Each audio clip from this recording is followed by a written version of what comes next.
김은성이었습니다. KBS.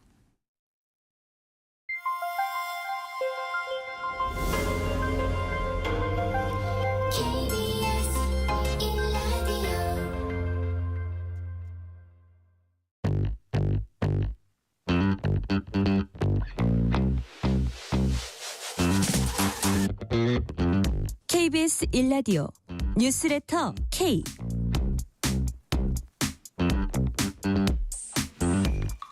안녕하세요. 뉴스레터 K 진행하는 전종철입니다. 설 연휴 여야가 밥상머리 민심을 두고 다른 해석을 내놨습니다. 국민의힘은 민주당의 입법 횡포에 대한 국민 우려가 컸다면서 정권 유지와 국정 위기 극복이 최우선 과제라고 강조했습니다. 반면 민주당은 정권 교체가 설 민심 최대 요구이며 당의 절대적 과제라며 흔들림 없이 실현해 나가겠다고 강조했습니다. 서울구치소에서 명절을 보내고 있는 윤석열 대통령은 연휴가 끝나면은 탄핵 심판과 형사 재판에 동시에 응해야 할 처지입니다. 전국 현안들 정치 토크 코너와 민주당 박수현 의원 인터뷰에서 자세히 짚어보겠습니다. 문자샵 9730, 짧은 문자 50원, 긴 문자는 100원, 어플리케이션 콩으로 보내시면 무료입니다. 유튜브 KBS 1라디오 계정 채팅으로도 얘기 나누실 수 있습니다. 문자 보내주시면 추첨을 통해서 커피 쿠폰 보내드릴 테니까요. 여러분의 이야기도 많이 들려주세요. 뉴스레터 K 지금부터 시작합니다.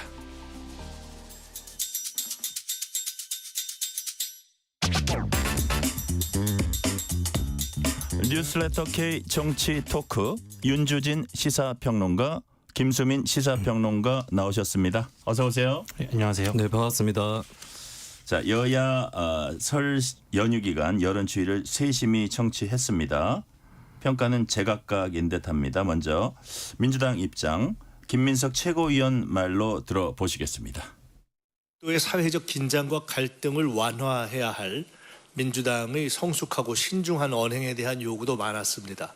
내란 진압의 격정을 한 톤 낮추는 차분함을 요구하는 목소리도 상당히 있었습니다. 더 큰 책임감으로 무겁게 듣고 반영할 것입니다.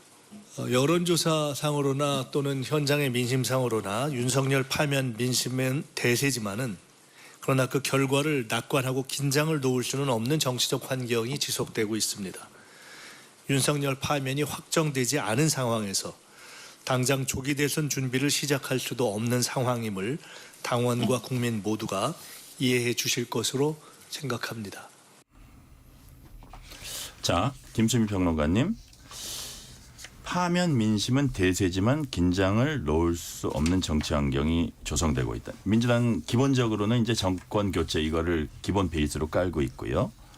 자, 김민석 의원의 이 말 뜻 어떤 뜻을 담고 있다고 보세요? 네, 일단 민주당에 대해서 성숙하고 신중한 언행을 해달라 이런 네. 민심의 요구가 있었다라고 직접 거명을 했거든요. 그 부분은 최근에 민주당 행보에 대한 어느 정도의 반성은 깔고 있다라고 봐야 될 것 같고 그렇기 때문에 뭐 이 사회 분열이라든지 이런 것들을 좀 극심하게 하지 않는 한도로 그렇게 대여 투쟁을 하겠다 하더라도 뭐 그런 의사로 봐야 될 것 같고요. 그러면서도 정권 교체를 강조를 하지만 조기 대선에 대해서는 당장 준비를 시작할 수는 없는 상황이다. 윤석열 대통령 파면이 확정된 것도 아니기 때문에 네. 그런 얘기를 하는 걸 봐서는 이제 너무 파면이라든지 탄핵 재판 여기에 골몰할 수도 없고 한편으로는 조기 대선 준비로 바로 들어갈 수도 없고 그렇다면은 그 사이에 무엇을 할 거냐 여기에 대한 고민이 나오는 것 같고 근데 아무래도 그런 것들이 민생 행보라든지 추가 경정 예산 편성이라든지 이런 이제 수권 능력의 발현 이런 쪽으로 좀 가닥을 잡아 나가려는 것이 아닌가 그렇게 보여집니다. 자, 조기 대선으로 너무 뭐 갈 그런 타이밍은 아니다라는 취지 지금 말씀을 김수민 평론가님이 하셨는데 그게 여당하고 야당하고 약간 똑같은 말을 하면서 이제 다른 것 같은 것이 여당 입장에서는 어느 부분까지는 대통령을 좀 지켜야 되는 이런 것들이 있고 야당 입장에서는 지금 뭐 이재명 대표 일극 체제냐 아니면 다른 그 비명계들이 뭐 어떻게 그 뭉치냐 뭐 이런 문제들로 또 족이 과열될 수도 있잖아요. 그러니까 좀 다른 것 같아요. 어떻게 보세요? 그러니까 민주진 이제 평론가님. 이재명 대표 체제로서 과연 만약에 조기 대선이 치러졌을 경우에 네. 승리를 담보할 수 있을 것이라는 불안감에 대해서 더 이상 이제 민주당이 외면할 수 없는 상황으로 가고 있는 것이죠. 그러니까 여론조사가 나왔을 때 처음에 이게 뭐 공작이다, 뭐 조작이다 이런 식으로 대응을 했지만 사실 여러 가지 여론조사를 통해서 공통된 현상들이 보이고 있지 않습니까?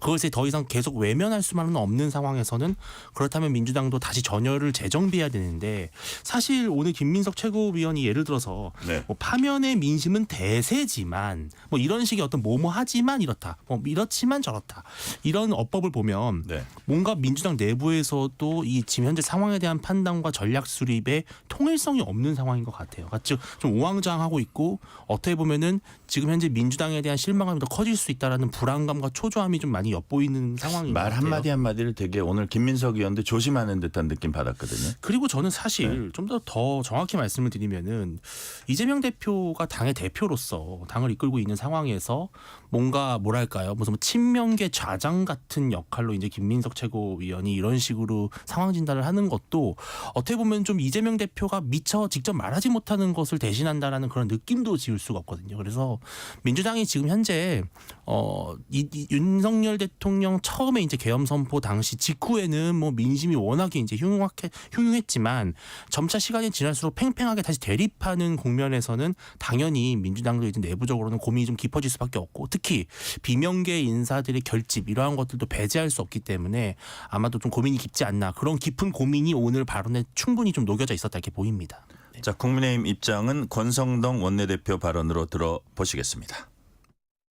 민주당 이재명 세력이 국가 권력을 완전히 장악하게 되면 끝없는 정치 보복과 극심한 국론 분열로 나라가 벼랑으로 떨어지는 것이 아닌지 우려의 말씀도 계셨습니다.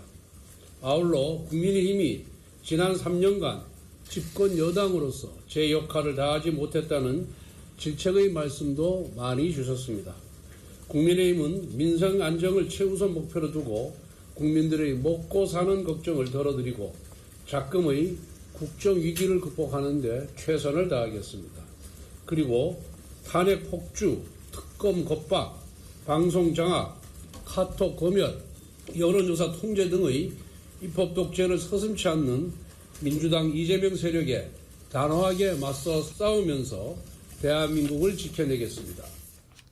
자, 김수민 평론가님. 보니까 이제 뭐 집권 여당으로서 역할을 제대로 했냐 자성을 잠시 하는 듯 하면서 자성을 하면서 만약에 그 입법 독주하고 있는 민주당이 행정부까지 장악하면 어떻게 되겠냐 이런 뉘앙스로 지금 권성동 원내대표는 얘기를 하고 있거든요. 그러면서 탄핵 폭주, 특검 겁박, 방송 장악, 카톡 검열, 여론조사 통제 최근에 좀 논란됐던 사안들을 다 언급을 했어요. 이런 네. 부분들이 아무래도 국민들한테 좀 임팩트가 있다고 생각하는 것 같아요. 어떻게 보십니까? 이런 부분들. 일단 뭐 지지층 결집 내지는 네.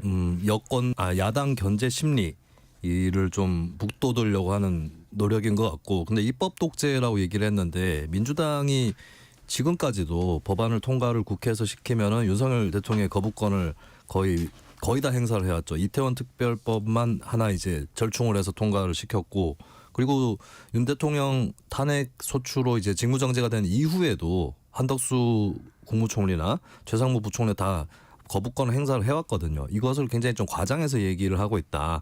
이렇게 봐야 될 것 같아요. 한국의 헌정질서 구조 자체가 야당이 국회에서 여소야대를 형성한다고 해서 그게 법안이 다 통과가 되고 이렇게 할 수는 없는 거기 때문에 근데 이걸 애써 좀 민주당이 여당인 것처럼 좀 얘기를 하고 있는 게 아닌가. 하지만 오히려 이렇게 얘기할수록 윤석열 대통령과의 차별화라든지 선긋기 이런 것들이 안 될 수밖에 없는 것이고 그리고 극심한 국론 분열이라고 민주당을 비판을 했는데 근데 국민의힘이 내부에 탄핵을 찬성하는 의원들에 대해서 겁박을 한다든지 뭐 당론 위배라고 하면서 특검법 통과를 막는다든지 이런 모습들이 오히려 한국 정치의 완충지대 이런 것들을 없애는 그럼으로써 이 극심한 분열을 더 야기시킨 게 국민의힘의 내부 정치거든요. 이 점에 대한 성찰은 아직까지 찾을 수 없다. 이걸 지적할 수밖에 없겠습니다. 네.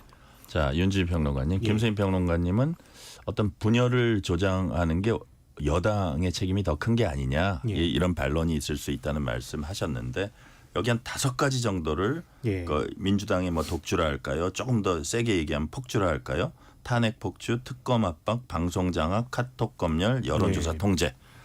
뭐 다 카톡 검열 이런 거는 뭐 젊은 층한테도 좀 이거 뭐지 이렇게 한번 들여다볼 수 있는 것 같아요. 이런 맞습니다. 부분들이 설 민심에서도 좀 약간 부각됐다고 보세요. 어떻게 보세요? 특히 2030 세대 입장에서는 민주당의 이런 탄핵 드라이브, 계속해서 특검 드라이브 이런 것들이 과연 절차상의 정당성이 있느냐라는 의구심을 갖고 있고 조금이라도 민주당과 다른 의견을 내면 사적인 공간조차도 검열을 해서 뭐 마치 내란에 동조하는 것처럼 아주 뭐 지극히 상당히 좀 뭐랄까요 불미스러운 그런 범죄를 저지른 것처럼 그런 식으로 국민들을 편가른다는 것 자체에 대해서는 당연히 중도층을 비롯해서 젊은 세대도 받아들이기가 좀 어렵고 저는 그런 점에서 민주당은 뭔가 좀 상황 파악 면에서 지금 계속해서 좀 오판을 하고 있다는 생각이 들어요. 그러니까 윤석열 대통령의 비상계엄의 선포 자체는 당연히 비판할 수 있지만 그것에 대해서 대항하는 방식이 네. 이것을 당연히 이제는 뭐 이 대통령 파면이 기정사실화된 것처럼 하고 조기 대선이 기정사실이고 마치 이재명 대표가 벌써 대통령이 된 것처럼 그런 행세하는 그러한 모습들 속에서 국민들은 이것이 과연 국민을 위한 것인가 아니면 이재명 대표 개인을 위한 것인가라는 그런 혼동을 가질 수밖에 없는 것이죠. 이 탄핵 폭주 특검 겁박도 윤석열 대통령과 이재명 대표가 극심하게 대립하는 국면 당시에는 그래도 대통령의 국정 책임에 대해서 좀 더 무게를 두는 국민들이 대통령에 대해서 좀 더 비판적이었을 수는 있습니다. 그런데 이제 직무가 정지되고 탄핵 심판과 형사 재판까지 받고 있는 마당에 그렇다면 국민들은 다시 한번 복귀를 해볼 수밖에 없는 것이죠. 왜 윤 대통령이 비상계엄이라고 하는 아주 극단적인 수를 쓸 수밖에 없는 그런 극단적인 대치 정국을 만든 책임이 과연 이재명 대표와 민주당에게는 없었는가? 그들은 잘했다고 말할 수 있는 것인가? 저는 그런 면에서도 국민들이 이제는 조금 더 차분한 스탠스에서 민주당의 잘못, 민주당의 실책에 대해서도 하나씩 좀 따져보고 있다. 저는 그런 면들은 상당히 좀 의미가 있는데 다만 오늘 권성동 원내대표의 발언 속에는 미래를 말하는 어떤 담론에 대해서는 여전히 제시를 하지 못하고 있고 네. 그렇다면 기존의 윤 대통령의 비상계엄 선포 또 내란 혐의 이런 문제들에 대해서 어떻게 매듭을 짓고 다음 단계로 갈 것인가에 대해서는 또 얘기를 하지 못하고 있어요. 즉 반 이재명 정서에만 기대려고 한다는 한계가 분명하기 때문에 그런 면에서는 국민들이 조금 더 듣고 싶은 말이 따로 있을 것이다 라는 아쉬움도 있습니다. 자, 윤주진 평론가님 그 말 하셨으니까 이번 질문 먼저 드릴게요. 좀 예. 관련되는 겁니다. 국민의힘 원외 당협위원장들이 구치소를 찾아서 윤 대통령 응원 서신 전달했습니다. 끝까지 함께하겠다 이렇게 한 걸로 이제 전해졌는데 이어서 이제 연휴가 끝나면 권성동 원내대표를 비롯한 또 현역 의원들이 구치소를 또 방문할 예정이라고 해요. 여기에 대해서 권 원내대표는 의원 개인의 개별 판단이다. 지도부 차원에서 가는 건 아니다. 뭐 이런 얘기인데 여당 내 윤 대통령 연쇄 면회 행보 뭐 면회를 할 수는 있는데 이게 국민 눈에 또 어떻게 비치냐도 중요하잖아요. 이건 어떻게 보십니까? 개별 의원들이 면회를 가는 것을 막을 권한도 없고 그럴 필요도 전 없다고 생각을 합니다. 네네. 그러나 당의 비상대책위원장이라든지 원내대표와 같은 매우 상징성 있는 자리에 있는 분이 면회를 가는 거는 마치 윤 대통령을 두둔하는 것처럼 보일 수가 있겠죠. 그렇다면은 그렇게 이해가 됐을 때 나는 그런 의도는 아니었다라고 말하는 것이 오히려 국민들에게 실망을 줄 수 있습니다. 차라리 면회를 간다면 솔직하게 본인의 윤 대통령에 대한 입장을 밝히는 것이 맞다. 그런데 단순히 면회를 원내대표가 가는 것 자체를 비판하지 말아라. 이렇게 말하기에는 너무 그 무거운 의미가 있고요. 네. 또 원외 당협위원장들 같은 경우에 뭐 윤 대통령에 대해서 지지를 하거나 옹호하는 것은 좋습니다. 그거는 뭐 본인의 개인적인 정치적 판단이에요. 또 정치적 자유가 있는 것이죠. 그런데 윤 대통령에 대한 탄핵 심판의 절차가 바로 잡혀야 되고 뭐 적법성을 다시 좀 더 회복을 해야 되고 좀 더 차분하게 신중하게 탄핵 심판과 재판이 이루어져야 된다라고 말하는 것과 마치 윤석열이라고 하는 개인을 뭔가 조금 추앙하고 지지하고 뭐 약간 영웅화하는 저는 이 두 가지는 완전히 분리해서 봐야 된다고 보는 것인데 지금 일부 이제 국민의힘의 지지층의 어떤 팬덤에 얹혀가서 윤 대통령을 내가 지키겠다, 내가 호위무사가 되겠다 이런 식으로 해서 보수 내부의 어떤 자신의 지지 기반을 너무 다 깎으려는 그런 의도가 빤히 보이는 행보들이 많이 보이는 것 같아요. 저는 예를 그런 들어서 지금 지지율이 오르고 있으니까 또 강성 지지층의 눈치를 본다. 지도부까지. 그 부분은 어떻게? 예, 사실 그러니까 어느 정당이나 그 정당 내부에서 많은 영향을 미칠 수밖에 없는 것이 사실 전통 지지층 또 소위 말하는 약간 좀 네. 극렬 지지층들입니다. 이분들의 소수 조직되고 단합돼 있는 이런 그 강한 성향을 가진 그런 지지층을 꽉 붙들고 있으면 여러 가지 내부적으로 정치를 하는 면에 있어서 유리할 수 있거든요. 뭐 당내 경선이라든지 당권이라든지 이런 여러 가지 면에서 저는 그러한 포석 때문에 내가 요 기회를 틈타서 윤 대통령을 지지하는 다소 중도층과는 좀 거리가 멀지만 극렬 지지층을 내가 강하게 붙들고 팬덤을 만들겠다. 저는 이런 의도로 너무 이런 식의 조금 강경한 목소리들이 더 많이 나오는 게 아닌가. 이것이 당을 중도층과 좀 계속 괴리시키는 문제가 있고 그렇다면 결국은 만약에 조기 대선이 치러졌을 때 어떤 전략으로 중도층을 포섭할 것이냐 그런 면에 있어서는 좀 고민이 부족하기 때문에 보수의 미래가 좀 뭐랄까 좀 답답한 부분이 있다. 저는 그런 아쉬움이 있습니다. 자, 김수인 평론가님, 사실 지난 총선에서 민주당 내 어떤 너무 지도부가 당내 강경파 눈치를 보는 거 아니냐. 그래서 뭐 이거 일극 체제되는 거 아니냐. 이게 민주당 내 화두였거든요. 근데 비슷한 게 지금 여당 내에서 또 벌어지고 있어서 여당 지도부도 강경 지지층의 뭐 눈치를 안 볼 수는 없지만 그 어느 정도의 거리감을 두고 어느 정도의 스탠스를 가지냐는 또 중요하잖아요. 어떻게 밖에서 네. 보기 어떻게 평가하십니까? 당의 중심이 정말 없다고 생각이 드는 게 윤석열 대통령 때문에 국민의힘이 특히 뭐 최근 한 2, 3년 정도 동안 이득 본 것이 없지 않습니까? 이번 총선, 작년 총선도 국민의힘이 결국 진 것이 다른 사람이 아니라 윤석열 대통령 책임이 절대적으로 큰 것이었고 윤 대통령이 또 이런 불법 겸을 하는 바람에 국민의힘도 정권 연장이나 이런 것들이 거의 물거품이 되고 있는 상황인데 이걸 왜 못 끊고 가는가? 윤석열 대통령이 하다못해 박정희 전 대통령처럼 경제 발전을 했던 것도 아니고 전쟁 영웅인 것도 아닌데 역대 국민의힘 지도자 중에 이렇게 대주주 지위를 계속해서 유지할 수 있는 게 뭐냐. 이건 당의 중심이 제대로 서 있지 않다라고 하는 것이고 저는 국민의힘이 정말로 민주당이나 이재명 대표를 견제할 진정성을 갖고 있는지도 의심스러운 게 견제를 하려면 사실 그 견제를 하려고 하는 국민들을 최대화해가지고 묶어야 되거든요. 그러려면 사실 윤석열 대통령을 이렇게 끌어안기 해서는 불가능한 겁니다. 끌어안기를 하면은 결국에는 그 자기 한계에 갇히는 것이고 그런 건데 사실 윤 대통령 문제는 헌법재판소나 사법부의 결정을 맡긴다라고 떼고 넘어가는 것이 가장 정석이거든요. 근데 전혀 그렇게 하지 못하고 있다. 이 부분이고 면회 문제도 그렇습니다. 인간적인 도리라는 것을 권성동 원내대표가 또 얘기를 했다고 하는데 저는 정말 대조가 되는 게 과거에 이제 국민의힘의 전신이죠. 예전 전신인 신한국당 시절에 김윤환 대표라는 분이 그때 대표를 하셨어요. 김윤환 대표는 전두환 노태우 씨 친구입니다. 근데 김윤환 대표가 5.18 특별법 통과시킬 때 잘못된 역사를 바로잡고 구시대 악습을 해소하기 위해서 필연적으로 이건 처리돼야 된다라고 얘기를 했고요. 그리고 친구인데 나중에 갑니다. 면회도. 한 1997년 한 10월 정도로 검색이 되는데 5.18 특별법 통과시키고 2년 만에 그것도 대표 신분이 아니라 고문 신분으로 가는 거거든요. 그때는 이제 97년 대선 앞두고 또 강성 지지층 결집이나 이런 것들도 염두에 두고 가긴 갔을 텐데 그렇지만 어쨌든 공사를 이렇게 구분을 해서 당의 외연을 최대화할 수 있는 길을 가는 게 과거에 그래도 신한국당 한나라당 계열의 정당 대표들이 했던 일인데 지금 권성동 원내대표나 권영세 대표 비대위원장이 그렇게 하고 있느냐 전혀 반대의 길을 가고 있다. 이 점에서 저는 국민의힘이 과거에 어떤 민자당 그 신한국당 이쪽하고도 좀 이미 단절이 돼버린 또 다른 정당이 갈라파고스 같은 네안데르탈린 같은 정당이 돼버린 게 아닌가 이렇게 생각이 듭니다. 근데 윤주진 평론가님 예. 관련되는 얘기인데 뭐 짧게만 여쭤보면 예.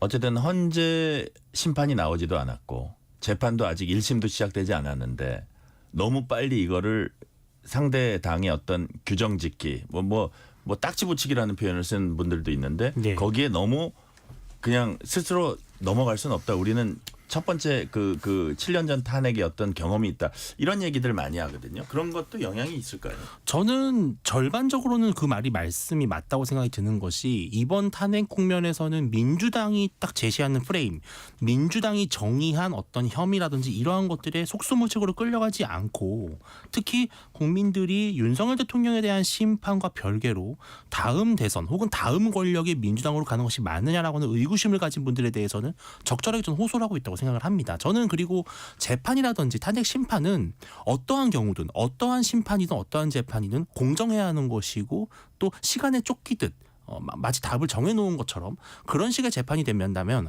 어떤 결과가 나와도 사실 불복할 수밖에 없는 그런 또 여지가 있거든요. 그래서 적법하게 공정하게 피고인의 방어권을 충분히 보장하는 가운데에서 재판을 하자. 저는 이런 주장은 충분히 할 수 있다고 생각이 들어요. 그런데 지금 당내 국민의힘의 당내 일각에서의 움직임은 단순히 그런 차원, 즉 헌정질서의 수호라든지 법치 어떤 확립 이런 부분을 넘어서서 마치 계엄은 불가피했다라는 식이 아니면 뭐 예를 들어서 그 당시에 뭐 계엄은 성공했어야 했다라든지 그런 극단적인 구호들까지 나오고 여기서 이제 일부 지지층이 환호하는 이러한 모습을 봤을 때는 당 내부에 저는 그것이 아직 비록 소수라고 믿고 있지만 좀 극우화되는 경향이 있다. 또 이러한 것을 적절하게 통제하지 못한다면 이 세력이 소수임에도 불구하고 다수를 지배할 수밖에 없는 위험할 수 있죠. 저는 그것이 사실은 민주당에서도 마찬가지였다고 보거든요.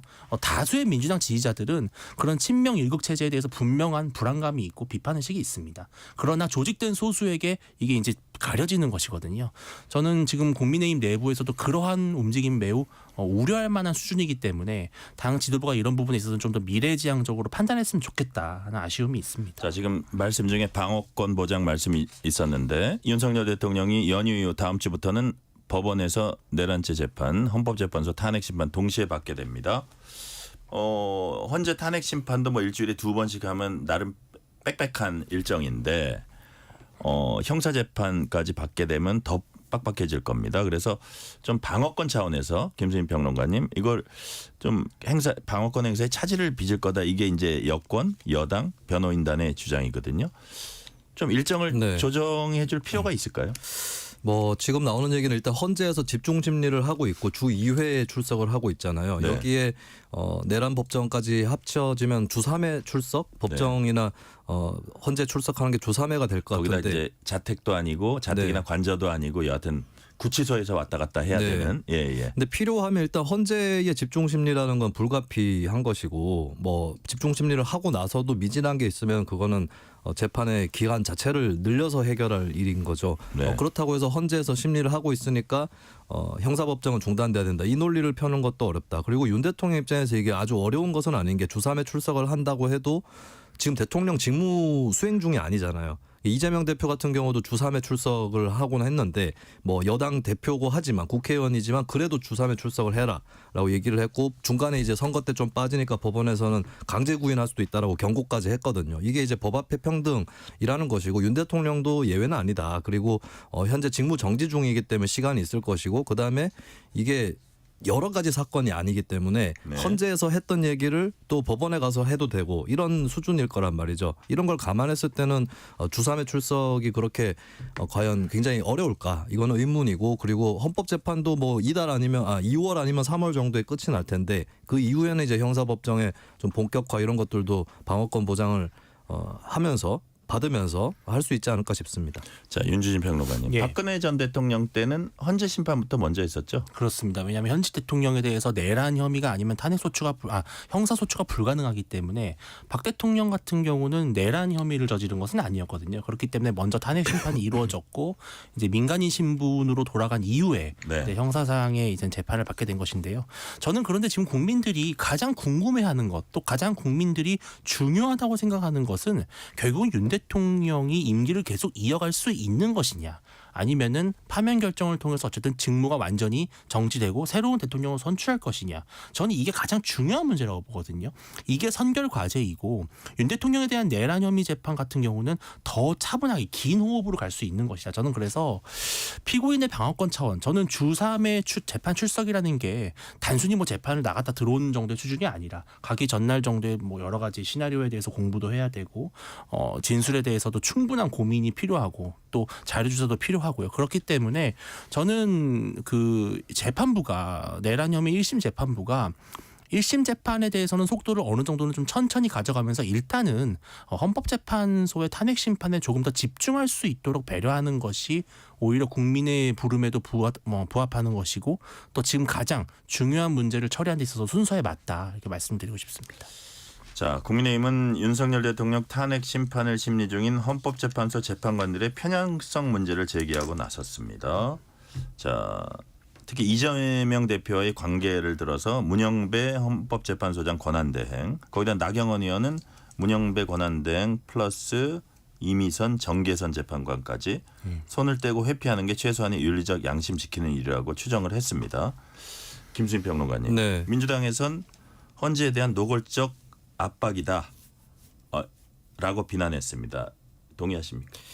일단 문영배 재판관하고 이재명 대표를 두고 국민의힘에서 절친이라고 주장을 했는데 절친이라고 하는 것이 근거가 무엇이냐. SNS에서 둘이 이제 좀 짧은 글을 주고받은 적은 있더라고요. 근데 그런 걸 가지고 절친이라고 할 수 있을까. 이런 부분은 굉장히 의문스럽습니다. 그리고 이제 헌법재판의 특징에 대해서 좀 파악을 할 필요가 있는 게 이게 일반 법정 같으면은 그리고 이게 이재명 대표가 걸려있는 재판이 아니잖아요. 윤석열 대통령 재판인데 만약에 일반 법정에서 이재명 대표가 피고인인데 뭐 판사가 문영배 판사다. 이렇게 되면은 조금 이거는 걸리적거리지 않습니까라고 주장을 해볼 수 있을 것 같아요. 근데 헌법재판은 사실 지금 원래 헌법재판관 9명이고 지금도 8명이서 심리를 하고 있는데 8명 중에 1명 이거를 함부로 움직일 수 있는 거냐. 사실 지금 주심 재판관인 정영식 재판관에 대해서도 이제 야권이라든지 소위 진보 진영 시민들 사이에서 너무 강경 보수 성향의 판사다라고 해서 문제 제기는 나왔었지만 그때 헌법재판소에서 했던 얘기가 주심 재판관이 그렇게 크게 이 상황을 좌지우지할 수 없다라고 그렇게 해명 겸 반박을 했었거든요. 마찬가지로 문영배 재판관과 이재명 대표 간에 뭐 그 친분도 굉장히 뚜렷하다고 입증이 되지 않은 상태이기도 하지만 근데 한 명의 재판관을 두고 계속해서 이 재판관 한 명이 어떻게 끌고 갈 수 있을 거냐. 이걸 생각해 본다면 헌법재판하고 일반 재판은 다르다고 봐야 된다. 그리고 이제 성향에 대해서 문영배 재판관 말고도 다른 재판관들도 공격을 받고 있는데 사실 이 헌법재판이라는 것 자체가 여러 성향을 갖고 있는 판사들이 모여가지고 판단을 한다라는 취지를 갖고 있기 때문에 어떤 성향을 갖고 있다고 해서 뭐 어디 소속이다라고 해서 혹은 진보 내지는 보수라고 해서 문제 삼을 수는 없는 거다. 심지어 독일이 이제 헌법재판소 관련해서 우리나라가 본보기로 좀 삼고 헌법에도 도입을 한 게 이제 독일 모델인데 독일의 역대 헌법재판관 상당수가 당적까지도 보유를 하고 있었거든요. 그런 것들이 이제 헌법재판에서 여러 성향의 사람들이 모여서 재판을 하는 것이다. 그렇기 때문에 한 명의 재판관에 너무 몰입할 필요가 없다고 봅니다. 자, 윤진수 평론가님, 예. 지난번에 이진숙 그 방통위원장 이제 그 판단을 하는데 보니까 정확하게 4대4로 그렇습니다. 갈리는 거 혹시 보셨는지 예, 모르겠어요. 봤습니다. 자, 그런 부분들 보면 와 진짜 어떤 성향에 따른 판단이 나오나 하고 국민들은 그렇게 의심할 수도 있겠어요. 예. 뭐 법리적으로 판단을 하셨겠지만 다들. 자, 그렇다면 그럼에도 불구하고 어떤 국민의힘 지도부가 나서가지고 계속 헌재 재판관들 이름을 거명하면서 이러는 게 예. 이건 지나친 어떤 압박이다. 혹은 나중에 좀 국민의힘이 원하지 않은 결과가 나왔을 때에 대한 뭐 빌드업이다. 뭐 이런 주장도 있어요. 그런 부분은 어떻게 보세요? 그런데 이제 저는 어떠한 경우든 정당에서 헌법재판관의 성향 혹은 뭐 과거의 인맥 또 경력, 이력을 문제 삼아서 더 공정하고 더 중립적인 판단을 촉구하는 압박을 할 수는 있다고 생각을 합니다. 저는 그거 자체가 뭐 헌재에 대한 업무 방해라든지 그렇게까지 가는 건 어려우나 다만 말씀하신 대로 불복을 위한 명분 쌓기로 국민들에게 비춰진다면 예. 그것은 정말 치명적인 국민의힘에 대한 타격이 될 것이다라는 말씀을 드리고 싶기 때문에 어떤 불복으로 가는 여지를 주는 불복의 암시가 있는 그러한 메시지는 충분히 자제해야 된다라는 말씀 좀 드리고 싶은데 저는 지금 현재 문제가 되고 있는 상황은 단순히 성향의 문제는 아닌 것 같아요. 말씀하신 대로 헌법재판이라고 하는 것은 엄밀히 말하면 사법적 재판과 정치적 판단이 서로 결합되어 있는 것입니다. 또 9명의 헌법재판관을 구성하는 그 절차와 체계 자체가 이미 다양한 정치적 성향을 모두 배려하겠다라는 것을 전제하고 있는 것이죠. 근데 제가 문제 삼고 싶은 것은 예를 들어서 정계선 재판관 같은 경우는 이제 남편이 지금 현재 국회의 소추 대리인단을 맡고 있는 김희수 변호사와 이제 같은 조직에 소속이 되어 있고요. 또 이미선 재판관 같은 경우는 이미선 재판관의 친동생이 이제 윤석열 퇴진 무슨 뭐 위원회의 부위원장을 맡고 있는. 자, 저는 이러한 것들이 국민들에게 국민들이 불복할 수 있는 어떻게 보면 명분을 스스로 만들고 있다는 생각이 들어요. 즉 나의 언니 혹은 오빠, 뭐 나의 형, 내 친지가 혹은 나의 가족과 관련된 뭐 부인, 와이프나 뭐 배우자 누가 봐도 충분히 이해 충돌의 여지가 있을 수밖에 없는 관계에 있다면 사실은 이번 윤석열 대통령의 탄핵 소추라든지 형사재판과 관련해서는 손을 떼는 것이 맞죠. 왜냐하면 국민들의 의구심만 더 가져올 수 있기 때문에. 그런데 버젓이 헌법재판관이 지금 현재 윤 대통령 탄핵 심판을 하는데 관련된 인물이 특정 정당에서 당직을 맡아서 활동한다. 이러한 것들이 과연 앞으로 어떤 결론이 나왔을 때 모든 국민들이 신뢰할 수 있도록 할 수 있을 것인가라는 걱정이 있고, 오히려 그렇게 됐을 때 저는 이게 누구에게 독이 되느냐, 저는 이재명 대표에게 독이 될 거라고 봐요. 즉 만약에 탄핵이 인용이 돼서 파면이 됐다고 쳐보면요, 그러면은 국민들 입장에서는, 일각에서는 야, 이거 헌법재판관이 이재명 대표를 위해서 떠먹여준 대선이다, 이렇게 판단할 수 있지 않겠습니까? 그러한 의심을 굳이 불러일으키지 않아도 됐을 텐데 왜 끼리끼리 카르텔로 보일 수밖에 없도록 이렇게 중요한 역할들을 지금 현재 맡아가지고 이해충돌의 의심을 불러일으키는지, 저는 민주당에도 참 아쉬움이 있다, 말씀드리고 싶습니다. 5944님이 이런 문자 주셨습니다. 뉴스레터 K의 방송 내용을 여야 정치인들이 듣고 국민들의 어려움과 마음을 살필 수 있는 계기가 되기를 바랍니다. 말씀 감사합니다. 이 시간 교통 상황 알아봅니다. 라디오 교통정보센터 김민희 리포터 나와주세요. 네, 귀경 정체도 분산되면서 오늘도 평소보다는 연휴 정체가 덜했습니다. 오늘 정체는 이미 전 시간에 최대를 보였고요. 자정오전으로 모두 풀리겠습니다. 고속도로 통행료 면제는 오늘까지인 점도 참고하시기 바랍니다. 지금 출발하신다면 요금소 기준으로 부산에서 서울까지는 5시간 10분, 강릉에서는 3시간 50분, 광주에서는 5시간 20분 정도 걸리고 있습니다. 중부 내륙고속도로 양평 쪽으로 현풍분기점 부근 2차로에 에서는 사고가 나면서 부근으로 정체 시작됐습니다. 이후로는 선산휴게소에서 상주터널 사이와 북상주에서 진남터널 부근, 다시 문경세제에서 연풍터널 사이와 이후로는 감곡에서 여주분기점까지 모두 49km 구간에서 정체입니다. 당진 대전고속도로 대전 쪽으로 예산휴게소 부근 2차로에서도 사고를 처리하고 있습니다. 수도권 제일순환고속도로 일산에서 판교 쪽으로 김포 부근 1차로에서도 사고가 났는데요. 뒤로 일산부터 속도 줄여 지납니다. 더 가서도 서운분기점에서 송내 사이로 더디게 지납니다. KBS 교통정보센터였습니다.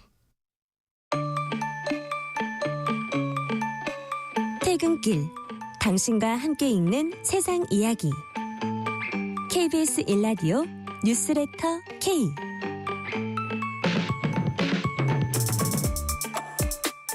실시간 교통 상황 살펴보았습니다. 뉴스레터 K 정치 토크. 윤주진 시사평론가, 김수민 시사평론가와 얘기 나누고 있습니다. 우리가 지금 헌재에 대해서 지금 헌재 그 뭐 8인 체제, 9인 체제에 대해서 조금 얘기를 나눴었는데요. 자, 또 한 명의 뭐 논란이라 그럴까요? 이슈가 이제 마은혁 헌법재판관입니다.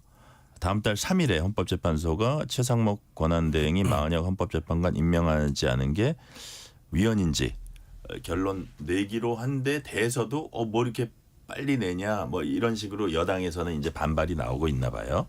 이런 가운데 국민의힘 이제 주진우 의원, 법률지원단장인가요? 주진우 의원이 마은혁 재판관 후보를 선출하는 대신 진정한 여야 합의 후보를 새로 임명해야 9인 체제 정당성이 확보될 수 있다. 이런 얘기를 했거든요. 그런 제안에 대해서 어떻게 보세요? 김수민 평론가님. 네. 근데 선출 절차 자체가 끝이 나버려서 선출을 한 거를 도로 물을 수도 없는 것이고, 뭐 마은혁 재판관 후보자에 대해서 굉장히 큰 결격 사유라든지 뭐 비리 혐의라든지 이런 것들이 불거진 것도 아니기 때문에, 그리고 이거를 뭐 취소하려고 해도 취소하는 절차가 무엇인지 알 수가 없거든요. 그러니까 선출 절차는 이미 끝이 난 거기 때문에 그 얘기를 만약에 국회에서 여야 간에 추천을 해서 선출 절차 돌입을 할 때쯤이라면 네. 한 명은 여당 야당이 임명을 하고 나머지 한 명은 합의를 해보자 이렇게 갈 수도 있었겠죠. 근데 그거는 이미 다 지나버린 얘기이기 때문에 네. 그리고 주진우 의원이 하는 얘기가 결과적으로는 그 헌법재판관의 재판관 임명에 관련된 어떤 논란 때문에 이걸 막았던 게 아니라 민주당 성향이라서 못 믿겠다, 이 얘기를 자백한 거에 불과하지 않나. 그러니까 또 한 네. 가지는 그때 이제 3명 임명할 때 한 명 뭐 자기네 그가 그 여당이든 야당이든 맞다고 생각하는 사람하고 또 한 명은 확실히 합의를 해야 되는데 민주당 맘대로 했다 이렇게 생각하는 것 같아요. 여당에서는. 네. 예. 근데 뭐 이미 추천 절차는 다 끝이 났었고 청문회까지 물론 여당에서 불참을 하기는 했었지만은 네. 절차가 다 끝난 절차가 상황이기 지난 때문에 상황이다. 네, 그래서 이거를 그렇게 뭐 마무리할 일은 아니다. 헌법에 정해져 있는 대로 헌법에는 국회에서 선출된 사람 3명을 대통령이 임명한다라고 돼 있습니다. 그리고 헌재에서 이걸 빨리 판단을 하는 것도 이 헌법이 뭐 굉장히 해석하기가 까다로워서 그런 것이 아니라 뻔하게 헌법에 나와 있는 거기 때문에 권한쟁의 심판이 빨리 마무리되는 것이겠고, 그럼 2월 3일에 헌재에서 판단을 하는 대로 조속하게 나머지 1명을 임명하는 것이 맞다고 봅니다. 자, 헌재 판단은 곧 나오는데 윤주진 예. 평론가님 이 사안은 어떻게 보세요? 근데 지금 현재 이미 기존의 탄핵 심판을 맡고 있는 헌법재판관들에 대해서도 불공정 시비가 일고 있고 또 이해 충돌에 대한 비판이 있죠. 또 국민들이 지금 특히 문영배 권한대행 같은 경우는 이재명 대표와의 어떤 친분 이런 문제를 봤을 때 이 재판관이 이재명 대표에게 유리한 판단을 내리는 것이 아니냐? 저는 이 의심이 전혀 비합리적이지 않다고 보거든요. 합리적인 의혹입니다. 그렇기 때문에 지금 이런 상황에서 또 야당이 독자적으로 추천한 마은혁 후보자가 재판관이 된다면 국민들이 헌재에 대한 불신은 더 커질 수밖에 없을 것이고요. 또 저는 민주당 입장에서 정말 윤 대통령에 대한 탄핵 인용, 즉 파면 결정에 자신감이 있고 어떠한 누가 법리를 보고 판단하더라도 같은 결론 나올 수밖에 없다라는 자신감이 있다면 왜 굳이 마은혁 후보자를 고집해야 되겠습니까? 오히려 여야가 진짜 합의할 수 있는 후보자를 내세워서 그분이 판단했을 때 더 그 판단이 더 정당성이 있지 않겠습니까? 저는 마은혁 후보자가 스스로 사퇴를 하는 방안이 있습니다. 스스로 그만두면은 새롭게 후보자를 찾아야 되는 상황이 되는 것이죠. 충분히 그런 뭐랄까요, 상식에 근거한 좀 순조로운 정치가 가능할 텐데 민주당이 또 여기서 마은혁 후보자까지 우리가 밀리면 안 된다 이런 또 불안감이 있겠죠. 그렇기 때문에 결국은 대치 국면으로 갈 것으로밖에 보일 수 없는데 헌법재판관에 대한 불공정성 시비가 계속될수록 그것은 민주당에 불리합니다. 그렇기 때문에 민주당이 조금 더 대승적인 결단을 내린다면 더욱 더 좋지 않을까 생각이 듭니다. 자, 마은혁 후보자도 있는데 이제 또 내란 특검법도 있습니다. 내란 특검법 통과 여부에 관심 모아지고 있는데 최상목 대통령 권한대행이 내일 임시 국무회의 열어서 내란 특검법을 안건으로 상정하고 제2요구권 행사 여부에 대한 입장 밝힐 것으로 예상됩니다. 아마 그 데드라인이 이번 일요일인가 봐요. 그래서 금요일 날은 갑으로 이제 결정해야 될 건데 김수인 평론가님 어떻게 할 것 같아요? 뭐 지금까지 정부에서 나왔던 얘기들을 봤을 때 네. 뭐 차상복 부총리는 거부권 행사하지 않을까 싶습니다. 저는 동의하지는 않는데 뭐 예외성 보충성의 원칙이라는 게 특검에 중요한데 이미 기소가 됐기 때문에 필요 없어진 게 아니냐. 더하기 이제 인지된 사건에 대해서도 수사할 수 있다라고 특검 조항에 들어가 있는 부분 이런 것들을 문제 삼는 것으로 이거는 여권이나 행정부나 입장이 똑같은 것 같고 저기도 뭐 저 역시 여기도 반론을 할 수 있는 것은 사실 예전에 뭐 드루킹 특검 이건 국민의힘이 주도했었던 특검인데 거기 포함해가지고 다들 인지된 사건을 수사할 수 있는 것으로 특검에 많이들 넣었었거든요. 네. 새삼 이제 와가지고 일단 위헌이다라고 얘기를 하고 있는데 어쨌든 그 논리를 고수를 하고 있을 거기 때문에 최상목 부총리가 거부권 행사할 가능성이 매우 높은 것 같습니다. 만약에 이제 예상대로 거부권을 행사한다면 민주당의 특검 카드 그 검토할 거라고 보세요. 이번에는 좀 약간 유보하고 상황을 더 예의주시할 거라고 보세요. 특검을 재발의하는 저기 거. 탄핵 카드. 탄핵이요. 예, 특검 카드가 탄핵을 아니고. 하는 건 좀 쉽지 않을 것 같아요. 네. 아까 전에 김민석 최고위원도 좀 이 전국에서 톤을 낮출 것을 또 시민들이 얘기를 하고 계신다 이런 네네. 얘기를 했듯이 일단은 좀 급했던 게 한덕수 총리 같은 경우는 급했던 게 헌법재판관 임명이 안 되고 있으니까 그것 때문에 탄핵을 했던 거고 최상욱 네. 부총리가 이게 바람직한 건 아니지만 3명 중에 2명은 일단 임명을 했고 나머지 1명도 헌법재판소 판결에 따라서 임명이 될 가능성이 또 있는 거거든요. 그리고 설령 임명이 안 되더라도 탄핵 재판의 진행에는 지장이 없기 때문에 민주당에서 역풍이라든지 이런 것들은 좀 우려를 할 것 같습니다. 그래서 뭐 이거를 특검을 거부한다고 해서 바로 탄핵을 하고 그러지는 않을 것 같아요. 네, 지금 그러니까 민주당 내에서도 윤주진 평론가님 예. 그러니까 한덕수 권한대행 탄핵에 대해서 이게 잘한 건가 이러고 약간 뭐 자성의 얘기도 나오고 논란이 좀 있나 봐요 내부적으로. 자 그런 상황에서 최상목 권한대행의 권한대행까지 하는 자체에 대해서 아마 부담을 느낄 겁니다. 예. 자 그렇다면 여러 가지 지금까지의 전망은 거부권을 이번에는 행사하지 않을까 이런 그 전망이 나오는데 그럴 경우에 다시 이제 재표결로 돌아왔다. 예. 단일 대오가 유지될까요, 여당이? 저는 이번에는 오히려 기존보다 이타표가 적게 나올 거라고 봅니다. 그래요? 왜냐하면 검찰이 공수처에 이제 바통을 이어받아서 구속 기소를 했습니다. 구속 기소가 된 마당에 다시 특검까지 필요하냐 이 부분에 있어서는 저는 국민의힘 내부적으로도 특검이 불가피하다라는 의견까지 낼 정도로 뭔가 지금 수사가 미진하다든지 뭔가 제대로 된 재판이 안 되고 있다든지 그런 상황인식을 국민들이 갖고 있는 것은 아니기 때문에 지금 국민들이 과연 윤 대통령 내란 혐의에 대해서 특검만이 답이다라고 하는 그런 인식을 가지고 있을 것인가? 저는 그렇게 보지 않거든요. 이미 검찰까지 구속 기소를 한 마당이기 때문에 점점 특검의 힘은 좀 사라질 것이라고 보고요. 그렇기 때문에 여기서는 이탈표에 대한 논란이 좀 없을 것으로 보고 또 민주당 역시 제가 봤을 때 민주당의 어떤 지지율 문제라든지 또 조기 대선에서의 그 승리 가능성에 대한 불안감 이런 것들에 가장 뼈아픈 실책이 바로 저는 한덕수 권한대행 탄핵이었다고 생각을 합니다. 그때 국민들이 민주당이 좀 너무 앞서 나간다. 너무한다. 해도 너무한다. 너무 특검을 탄핵을 즐기고 있다. 이런 인식을 주고 있기 때문에 민주당도 더 이상은 제2의 특검, 제3의 특검을 발휘하지는 않을 것으로 저는 예상을 하고요. 네. 결국은 탄핵 심판에 좀 더 주력하겠다. 그리고 지금 현재 진행되고 있는 내란 혐의 재판에 더 힘을 싣겠다. 이런 쪽으로 우회하지 않을까 예상을 합니다. 자, 김수인 평론가님.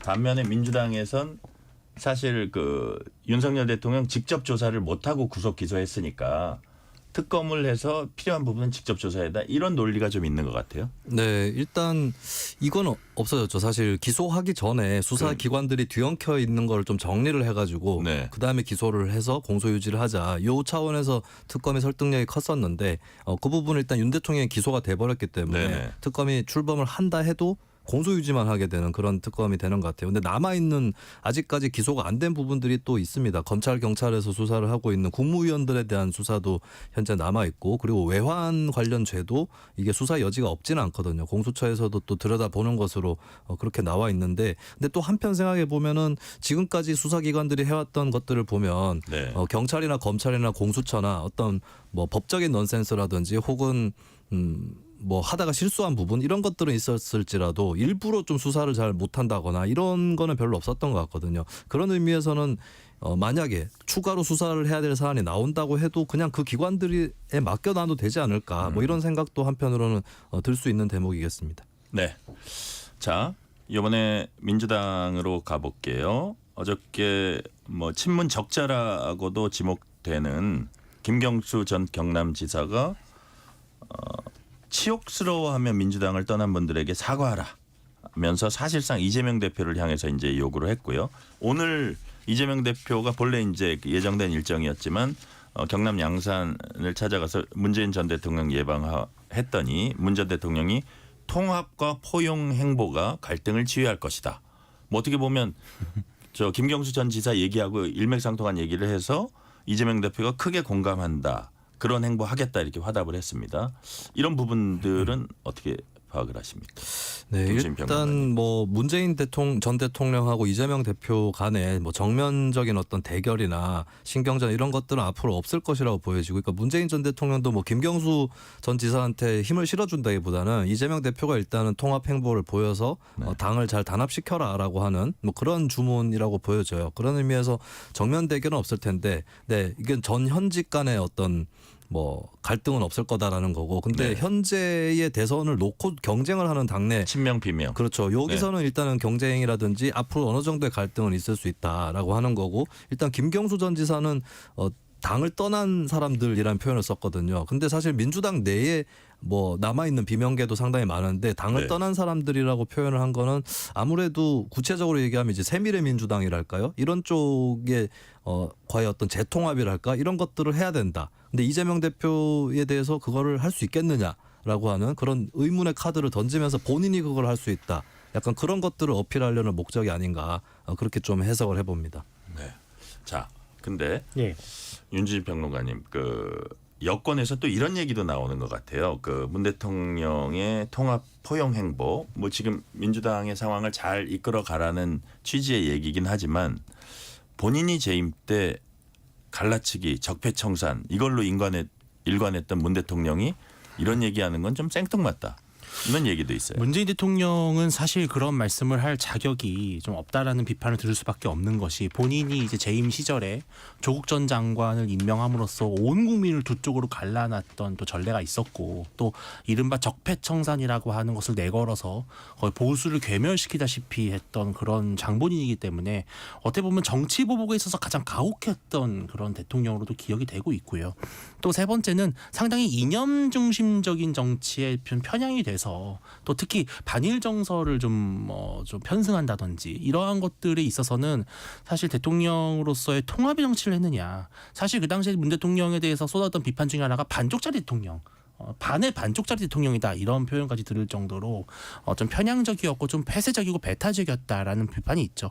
지금 문 대통령이 말하는 통합은 엄밀히 말하면 국민 통합이 아니라요. 민주당의 통합을 얘기하고 있는 거죠. 그러니까 뭐 친명 비명으로 갈라져 있는 것인데 하지만 그럼에도 뼈아픈 어떤 그런 대목은 뭐냐면 결국 이재명 대표가 제대로 된 통합을 하고 있는 것이냐. 만약에 제대로 통합이 되고 있다라면 굳이 통합의 정치를 강조할 이유가 없는 것이겠죠. 지난 총선부터 시작해서 최근에 이르기까지 이재명 일극체제의 민주당이 과연 과거 김대중 노무현 전 대통령으로 이어져 오는 그 전통의 민주당이냐 아니면 이재명 대표만을 중심으로 똘똘 뭉쳐있는 다소 좀 걱정이 되는 그런 민주당이냐라는 부분에 있어서는 문재인 대통령도 충분히 민주당원들의 우려를 대신 전달하고 있다. 그렇게 해석할 수 있겠습니다. 자, 김수인 평론가님, 지금 최근에 어떤 워딩을 보니까 김부겸 전 총리라든지 특히 김동연 경기지사 목소리의 톤이 약간 달라지는 게 네. 사법 리스크 얘기까지 하더라고요. 되게 말씀을 조심하던 분이거든요. 이런 부분들이 이제 정말 꿈틀대는 거를 넘어서 플랜 B에 준비하고 있다 이렇게 봐도 되는 건가요? 일단은 수위가 올라갈 수밖에 없는 게 윤석열 대통령이라고 하는 민주당 인사들 입장에서는 이제 거대 적이잖아요. 근데 아직 대통령직은 유지는 하고 있지만 이게 무너진다. 이 벽이 무너진다라고 하는 건 기정사실인 것이고 그리고 국민의힘이 최근에 지지율 상승세라고는 하지만 정권 교체냐 연장이냐 했을 때는 교체 쪽이 우세한 것으로 계속 뭐 이번에 방송 3사 여론조사에서도 드러나고 있습니다. 이런 것들을 봤을 때 다만 이제 이재명 대표로는 좀 이런 확장들을 충분히 할 수 없겠다라는 판단들을 하는 것이라고 볼 수 있겠고 그러면 그동안에 조금 뭉쳐왔던 얘기들 그러니까 윤석열 대통령이 건재할 때는 이재명 대표를 공격하는 게 부담스러울 수 있죠. 근데 네. 지금 그렇지 않기 때문에 이재명 대표의 약점이라든지 또 보완해야 될 점 이런 것들을 적극 견제하거나 또 공략하는 이런 어법들이 나올 수 있는 뭐 그런 환경인 것 같습니다. 자, 국민의힘 상황 시간 얼마 안 남았지만 짧게 한번 살펴볼게요. 최근에 보면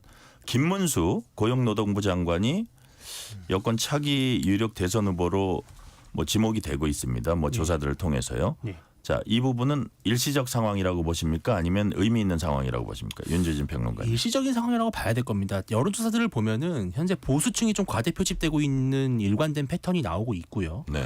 정말 정작 중요한 캐스팅 보터로서 결과의 당락을 결정하는 중도층에서는 사실은 김 장관의 지지도는 유의미한 수치는 아니었거든요. 전 제가 봤을 때는 지금 현재 윤 대통령에 대한 탄핵 심판이나 형사재판 과정에서 네. 좀 다소 격앙돼 있는 보수층 또 혹은 이재명 대표만은 안 된다. 이재명만은 안 된다라고 하는 그런 이재명 포비아에 상당히 좀 사로잡혀 있는 보수층이 김 장관을 상당히 선호하는 성향이 있다. 그러나 결국은 대통령 선거라고 하는 것은 중도층의 마음을 얻는 중원을 공략하는 후보가 이기는 것이기 때문에 조금 왜곡된 수치가 아닌가라고밖에 볼 수 없을 것 같습니다. 확장성을 봐야 된다. 중도로의 확장성을 봐야 된다. 자, 여당 내에서 또 하나는 또 어떤 게 있냐면 한동훈 전 대표가 과연 등판할 것인가. 이것도 이제 관심사예요. 친한계 신지호 전 의원은 조기 대선이 확정되면 한 전 대표 참여할 것이다 라고 봤고 역시 친한계 조경태 의원은 2말 3초다라는 자기가 보기에는 어떤 그 시기까지 얘기를 했습니다. 자, 김수인 평론가님 네. 어떻게 보세요? 한동훈의 재등판.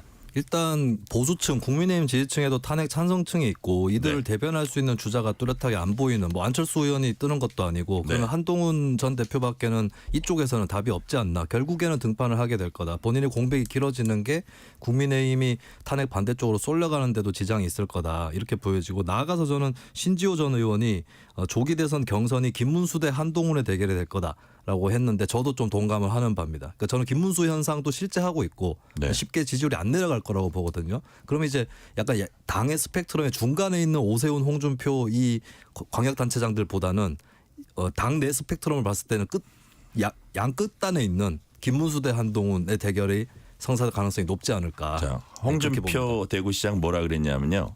집단적 광기로 나라 앞날 결정되는 건 지난번 박근혜 전 대통령 탄핵으로 족하다 이런 말을 했는데 네, 뭐 강성 지지층 약간 그 어필하는 얘기 같기도 하고 네. 홍 시장은 아주 적극적으로 자기는 뭐 나올 거다. 장이 그렇죠. 섰는데 작돌뱅이가 안 나가냐 뭐 이런 얘기까지 했어요. 네. 어떻게 해야 할 것 같아요? 홍 시장 생각은 네. 김문수 대 한동훈으로 가면 베베 꼬여요. 내가 나가야 당이 잘 풀려요. 이렇게 그렇게 지금 하고 있군요. 생각을 하시는 것 같아요. 네. 근데 저는 오세훈, 홍준표 두 사람은 명태균 여론 조작 의혹이 좀 어느 정도 연루 의혹이 있기 때문에 이 문제가 좀 큰 고비가 아닐까 싶습니다. 자, 시간 한 1분 정도 남았는데 윤주진 평론가님 어떻게 그 뭐라 그럴까요? 조기 대선이 일어날 경우 치러질 경우 여권의 어떤 그 잠룡들의 움직임 어떻게 평가하십니까? 근데 저는 전체적으로. 지금 중도층을 포함한 중도 보수층 전체를 봤을 때는 딱 두 가지가 있습니다. 첫째, 이겨야 된다라는 것이죠. 이길 수 있는 후보가 누구냐. 내가 좋아하는 후보도 있지만 이길 수 있는 후보가 더 중요하다는 것이 있고요. 네. 그런데 두 번째, 한동훈 대표 같은 경우는 윤 대통령의 만약에 윤 대통령이 파면이 된다면 윤 대통령의 몰락과 함께 사실은 퇴장할 수밖에 없는 정치적 운명이라는 것이 있거든요. 다시 국민들의 판단을 받기에는 좀 너무나 많은 실책을 저질렀기 때문에 저는 중도 보수층이 이길 수 있는 후보 그리고 어떻게 보면 약간 비호감도가 제일 적은 후보 쪽으로 가지 않을까 그렇게 예상을 합니다. 네. 6824님이 이런 문자 주셨어요. 오늘은 설날 모였던 가족들이 모두 제자리로 돌아가고 편안한 마음으로 뉴스레터 K 들으면서 뒷정리하고 있습니다. 정치도 안정된 제자리로 빨리 돌아가길 바랍니다. 말씀 주셨고요. 자, 여기까지 말씀 듣겠습니다. 지금까지 윤주진 시사평론가, 김수민 시사평론가였습니다. 말씀 감사합니다. 고맙습니다. 뉴스레터 K 1부 마치고 2부가 이어집니다.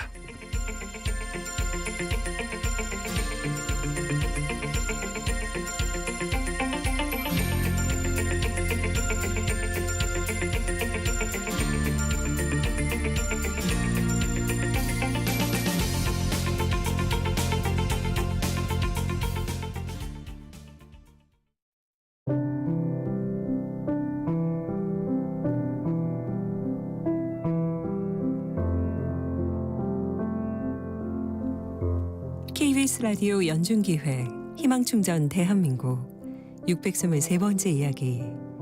안녕하세요. 아나운서 김지윤입니다. 고3 성균이는 오늘도 집에서 영상 수업을 듣습니다. 고면역 글로불린 2라는 희귀 난치성 질환과 소화관에 만성적으로 염증이 생기는 크론병을 앓고 있는 성균이.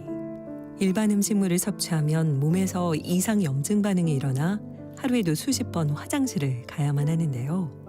그 때문에 마음대로 외출을 한다거나 학교에 가는 건 몸이 아픈 성균이에겐 두려운 일이 돼버렸습니다.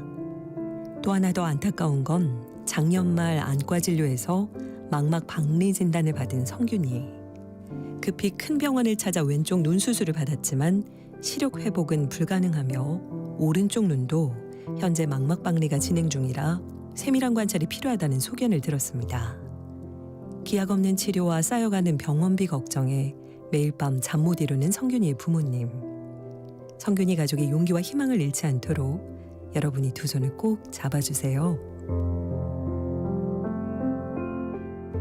여러분의 따뜻한 손길이 희망의 빛이 됩니다. ARS 060-700-1580 060-700-1580 한 통화 3,000원으로 희망을 선물해 주세요. KBS 라디오 연중기획 희망충전 대한민국은 초록우산 어린이재단, 인탑스 주식회사 그리고 청취자 여러분과 함께합니다. ARS 060-700-1580 한 통화 3,000원입니다.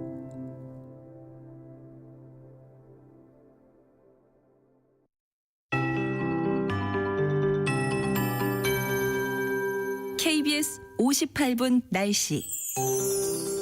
강추위의 기세가 조금씩 누그러지고 있지만 아직 한파주의보가 남아있는 경기 북부와 강원 내륙, 충북 지역은 내일 아침에 영하 10도 안팎까지 떨어지는 곳이 있겠습니다. 철원이 영하 10도, 파주와 충주 영하 9도 등이 예상되고요. 그 밖의 지역은 서울과 대구 영하 4도, 광주 영하 2도, 부산 영상 2도 등으로 오늘보다 2도에서 4도 정도 높겠습니다. 내일부터 평년 기온을 회복하면서 낮에는 서울 2도, 강릉 7도, 대전, 전주 8도까지 오르겠고 주말과 휴일에는 예년보다 온화한 날씨가 예상됩니다. 일상으로 돌아가는 내일은 중부지방에 눈이나 비가 오겠습니다. 수도권과 강원 내륙과 산지에 1에서 5cm, 충청과 경북 북부에는 1cm 미만의 눈이 내릴 전망이고요. 내일 밤에는 남부지방에도 비가 오는 곳이 있겠습니다. 모레 토요일에는 전국적으로 눈이나 비가 확대되겠습니다. 한편 지금 강원 중북부 동해안에는 건조주의보가 발효 중이고 그 밖에 동해안과 강원 산지도 대기가 많이 건조해서 불조심하셔야겠습니다. 내일은 대기가 정체되면서 수도권과 인천, 경기도를 중심으로 미세먼지 농도가 높을 것으로 예상됩니다. 현재 서울의 기온은 영하 1.8도입니다. 송소진입니다.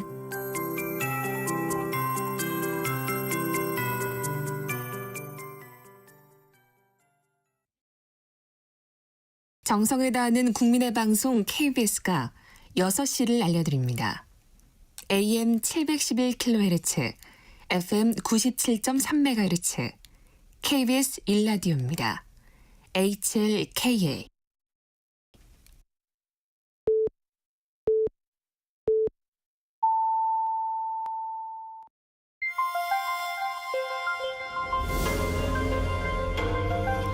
KBS 1라디오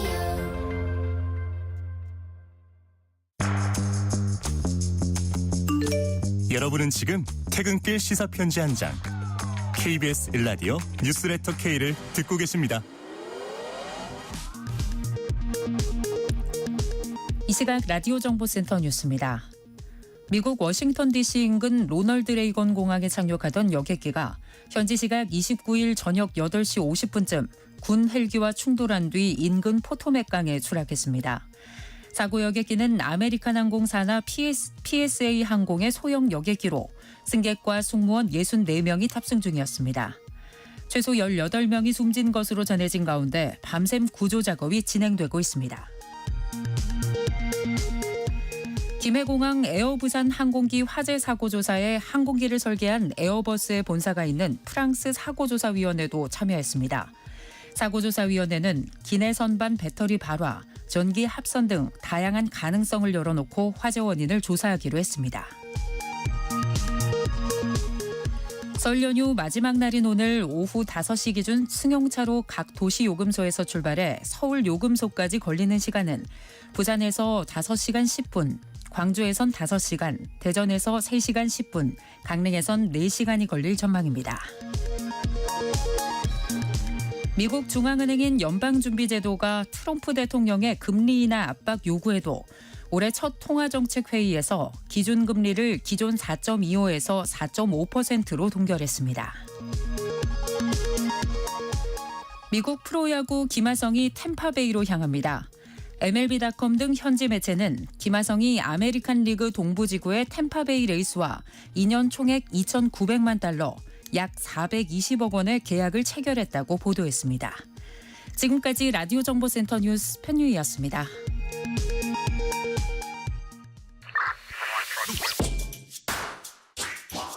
뉴스의 진수를 보여주는 인터뷰 뉴진수.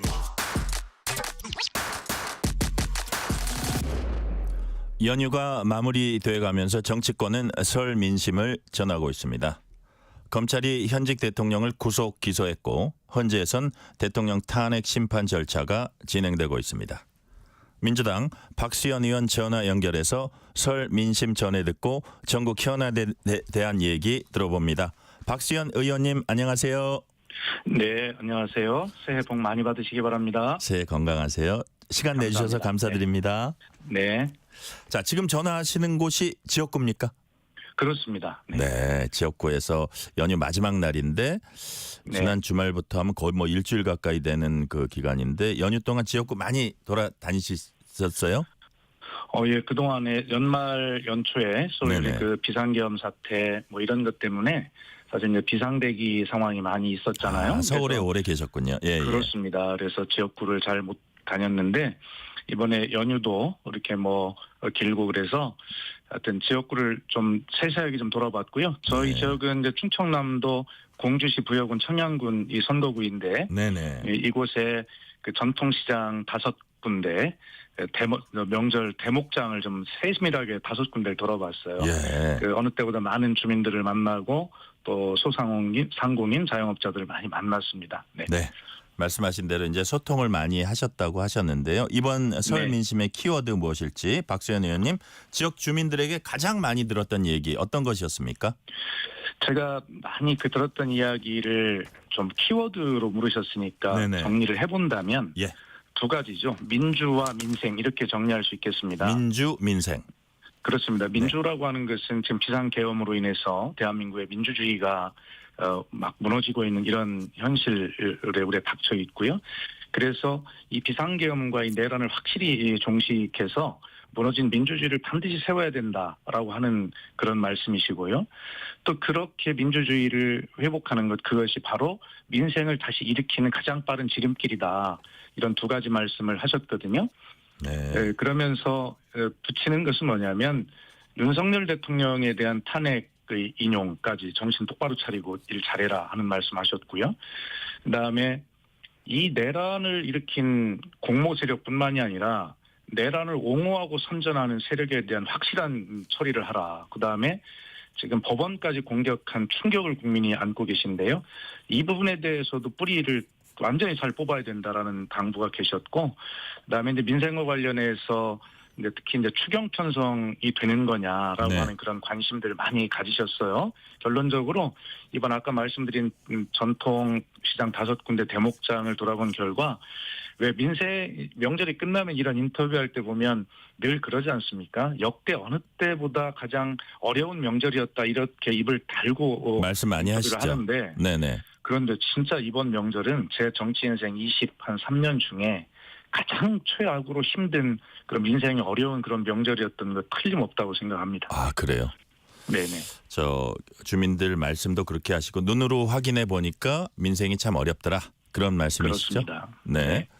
자, KBS가 한국 리서치에 의뢰해서 지난 24일부터 사흘간 전국 성인 남녀 1000명 전화 면접 조사한 결과 어느 당을 지지하냐는 질문에 민주당 37%, 국민의힘 35%, 오차 범위 내로 나왔습니다.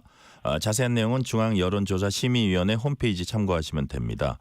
자, 양당 지지율이 의원님 사실상 비상계엄 선포 전으로 돌아갔다. 평가가 나옵니다. 의원님 지역구도 뭐 비슷한가요? 어떤가요?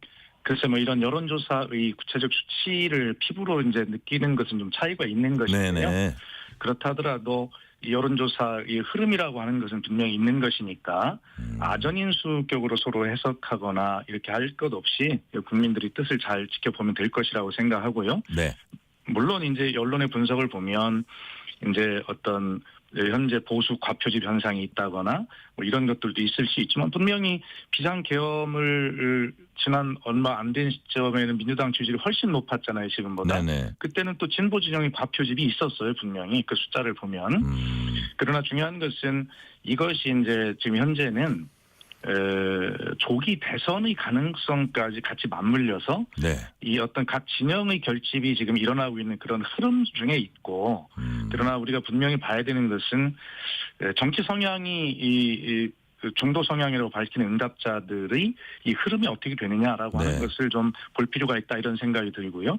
제가 이 문제를 좀 정치적으로 해석을 해본다면 네네. 국민들은 이미 윤석열 대통령 탄핵의 인용은 기정사실화하고 있는 것 같습니다. 그리고 말씀드린 대로 조기 대선을 기정사실화하고 있는 것인데요. 이 때문인지 지금 국민의힘에서 이 모든 국민이 생방송처럼 지켜본 비상계엄과 그에 따른 윤석열 대통령의 탄핵 이거에 대한 지금 정쟁화 전략을 좀 쓰고 있거든요. 그래서 제가 분석을 해보면 박근혜 대통령 탄핵 때 네. 이것을 정쟁화하면서 좀 더 버텼다라면 정권 교체는 가지 않았을 것이라는 그런 경험들을 자꾸 떠올리고 있다고 봐요. 그래서 이번 국민이 너무나 명확히 지켜본 사건임에도 불구하고 이것을 정쟁화하고 있고 이것이 보수 결집으로 나타나고 있는 그런 현상들이 이 여론조사의 흐름에 잡히고 있다라고 저는 개인적으로 그렇게 평가하고 있습니다. 네. 보수 결집, 어떤 그 조기 대선을 가정한 어떤 여론의 흐름, 뭐 이런 말씀을 해주셨고요. 가장 중요한 것은 국민의힘이 정쟁화에 나서고 있다. 정쟁화에 나서고 있다. 여당이 정쟁화에 나서고 있다라는 그렇습니다. 말씀 주셨습니다. 자, 또 한 가지 주목받는 대목은 윤 대통령에 대한 탄핵소추 인용 응답이 60%로 나왔습니다. 네. 파면 여론이 여전히 높지만 그 추세가 이제 낮아지고 있는데 이런 것도 지금 의원님이 말씀하신 그런 그 연장선상에서 보면 되는 겁니까? 어떻습니까? 네, 저는 그렇게 보고 있습니다. 그러나 이제 분명한 것은 이제 국민의힘이 네. 사실은 국민의힘 의원님들을 개인적으로 만나서 말씀을 들어보면 네. 정말 윤석열 대통령이 정말 어이없는 짓을 했다.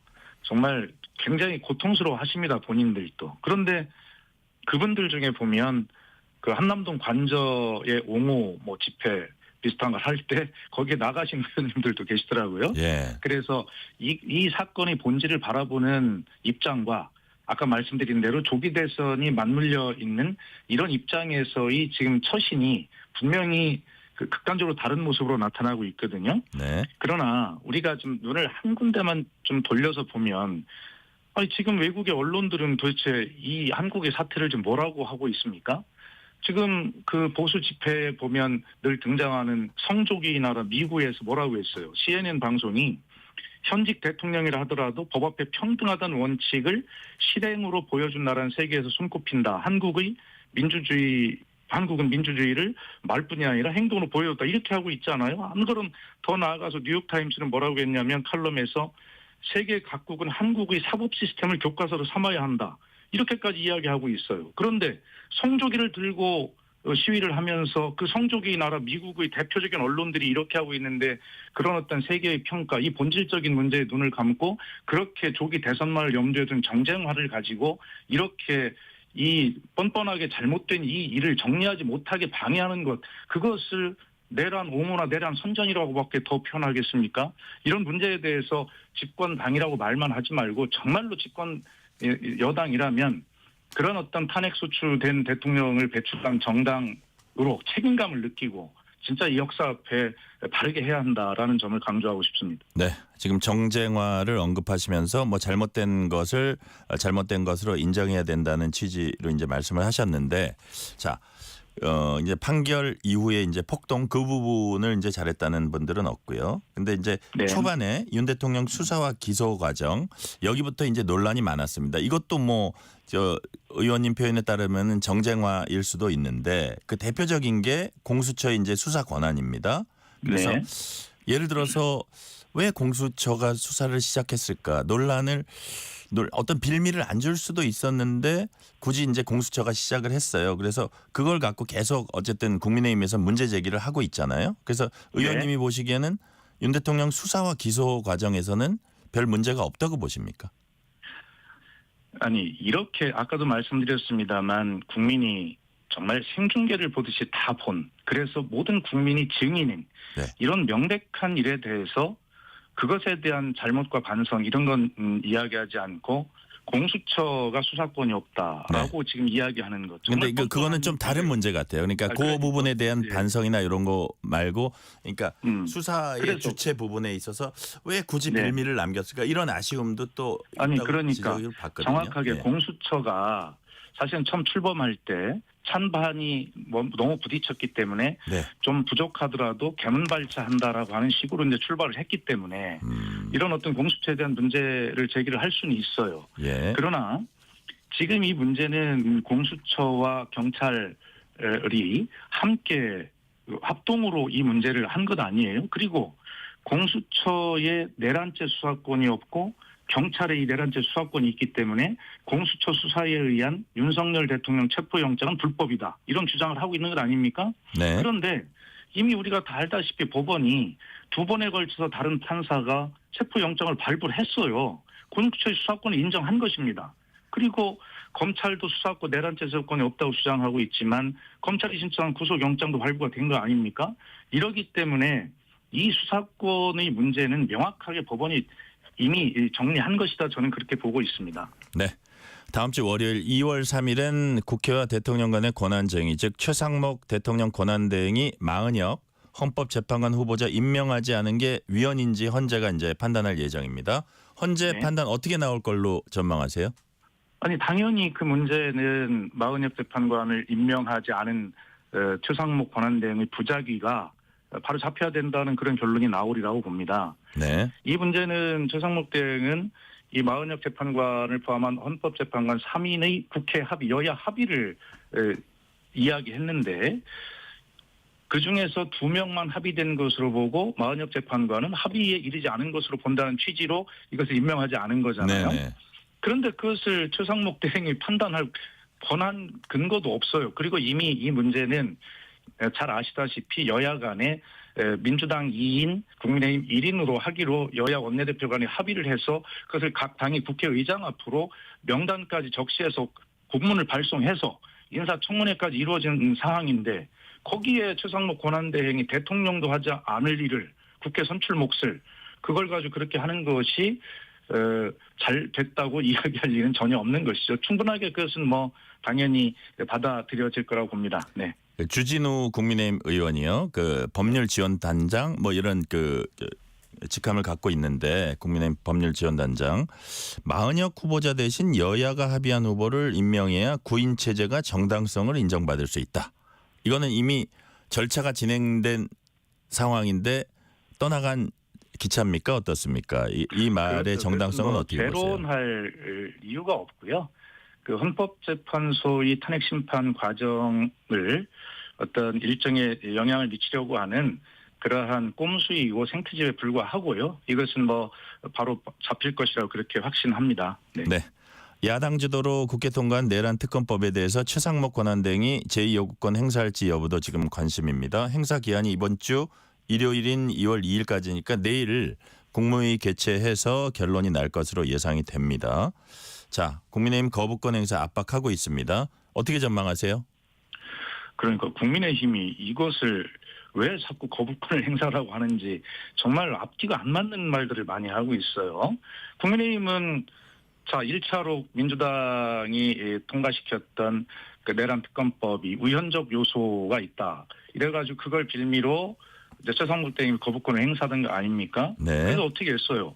민주당이 그 위헌이라고 지적한 부분을 분명히 다 수정을 했지 않습니까? 자, 그래서 통과된 것이에요.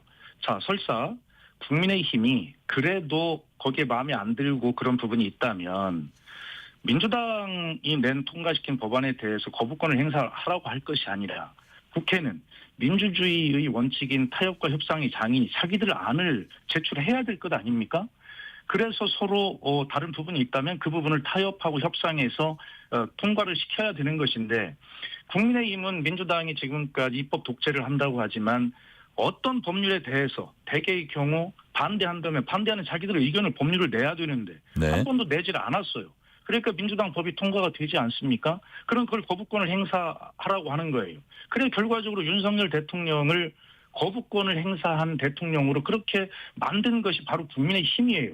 어떻게 민주당에게는 입법 독재라고 하면서 한 번도 민주당이 내는 법안에 대해서 서로 쟁점되는 법안에 대해서 자기들이 법안을 한 번도 내질 않습니까? 이번에도 역시 내지 않고 그냥 반대하고 위헌적 요소라고 했던 것을 다 제거했는데도 그것 역시도 지금 이번에는 위헌적 요소가 있다라고 이야기 못하니까 지금 뭐 다른 핑계를 대면서 거부권 행사라고 하는데 하여튼 국민의힘이 점점 더 골목으로 막다른 골목으로 가는 그런 느낌이 든다 이런 생각이 듭니다. 의원님 이 부분은 어떻게 보세요? 그러니까 윤 대통령이 이제 구속 상태로 재판에 넘겨졌잖아요. 구속 기소됐는데 이 부분에 이 타이밍에 특검이 과연 필요하냐 이런 부분 그래도 필요합니까? 이게 필요하죠. 왜 그러냐면 제가 볼 때는 지금 국민의힘과 윤석열 대통령 측에서 계속해서 헌재의 심판 과정과 또 내란죄에 대한 형사재판의 과정에서 계속 문제를 제기할 것이거든요. 공소 유지를 위해서도 특검이 필요하고요.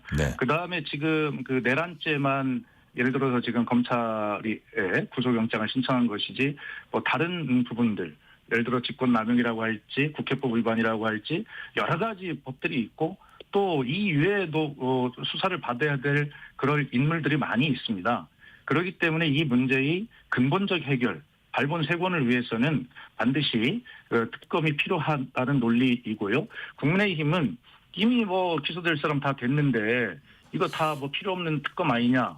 처음에는 우연이라고 하더니 우연적 교수를 제거하니까 지금 그렇게 금색한 논리를 대고 있어요.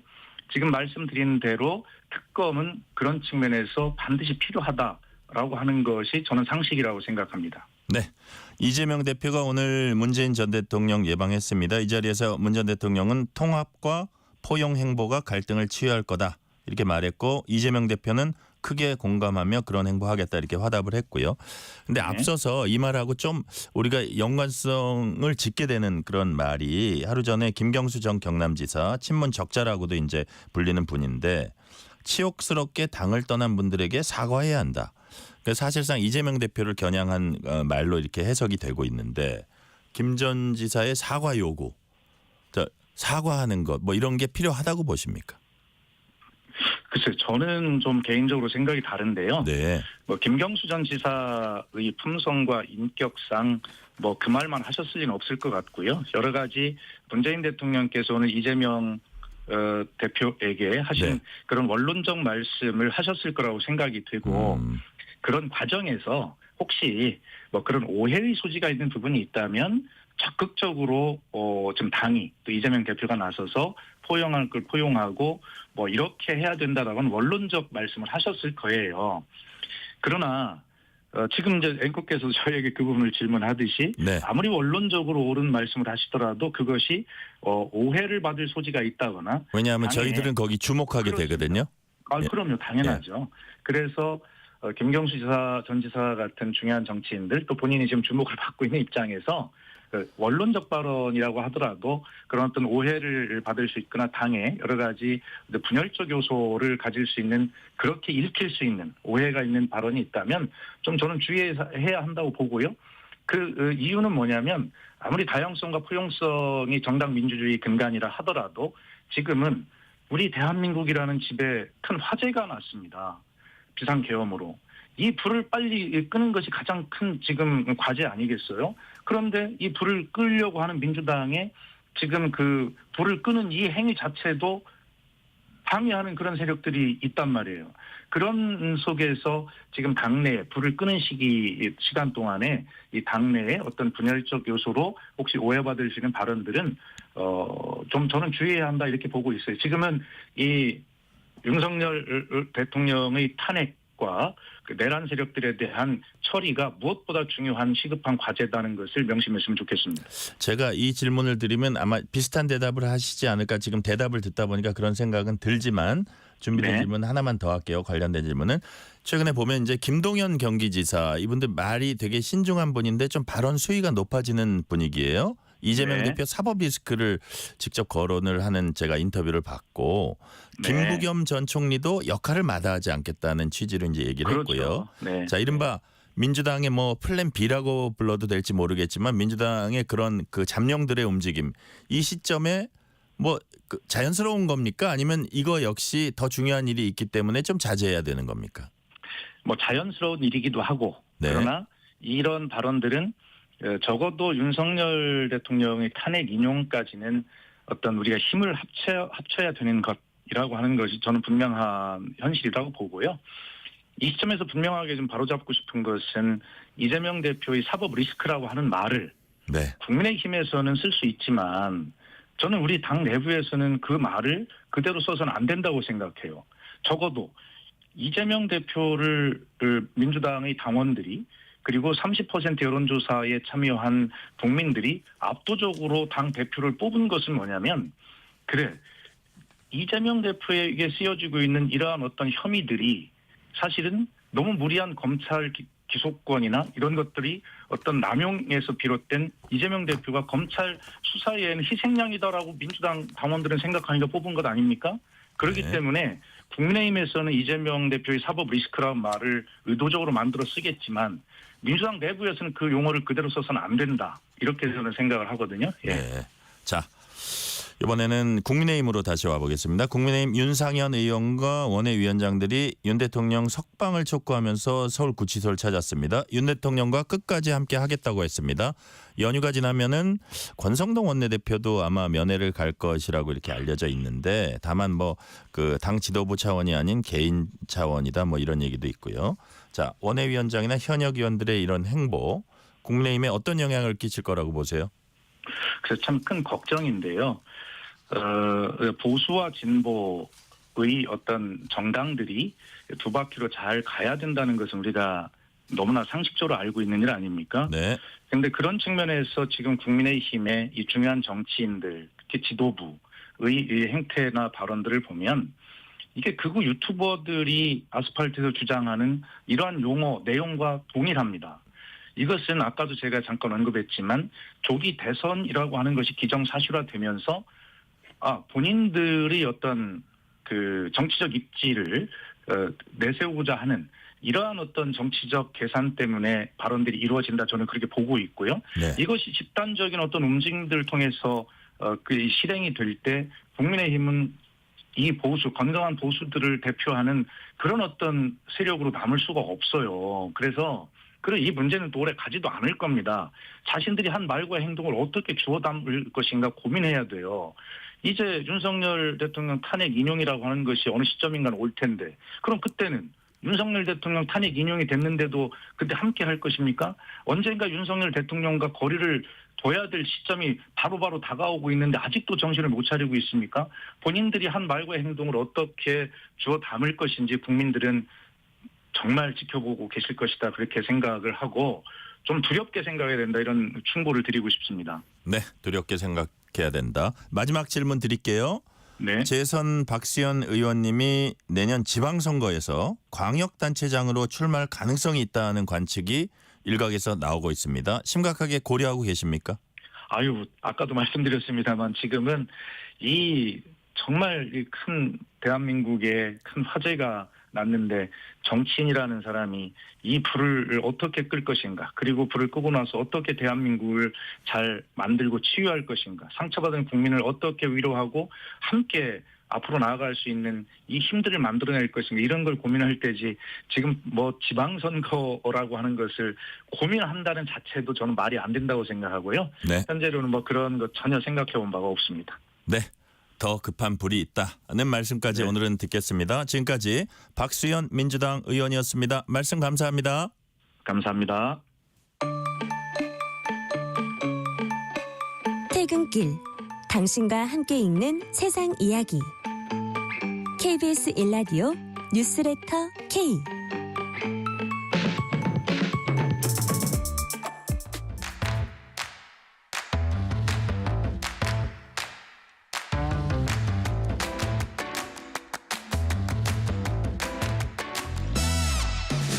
오늘 가장 뜨거운 뉴스, 화제 소식 쏙쏙 골라서 전해드립니다. 뉴스레터 브리핑, 연합 인포맥스 윤슬기 기자 나오셨습니다. 윤슬기 기자님, 새해 복 많이 받으세요. 새해 복 많이 받으세요.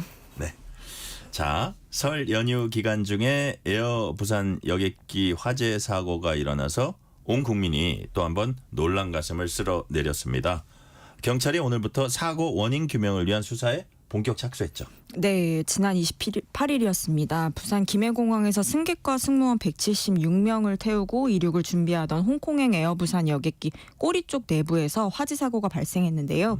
당시 불은 항공기 내부 뒤편에서 시작해 동체 상부를 태웠습니다. 다행히 불길이 기내를 완전히 덮치기 전에 탑승자 전원이 비상용 슬라이드로 탈출해 큰 인명피해는 발생하지 않았는데요. 화재 원인 규명을 위해 오늘 오전 10시부터 국토부 항공철도사고조사위원회, 국립과학수사연구원, 부산경찰청, 부산소방재난본부 등은 부산지방항공청에서 화재 합동 감식을 앞두고 안정성 확보 등을 위한 사전 회의를 개최했습니다.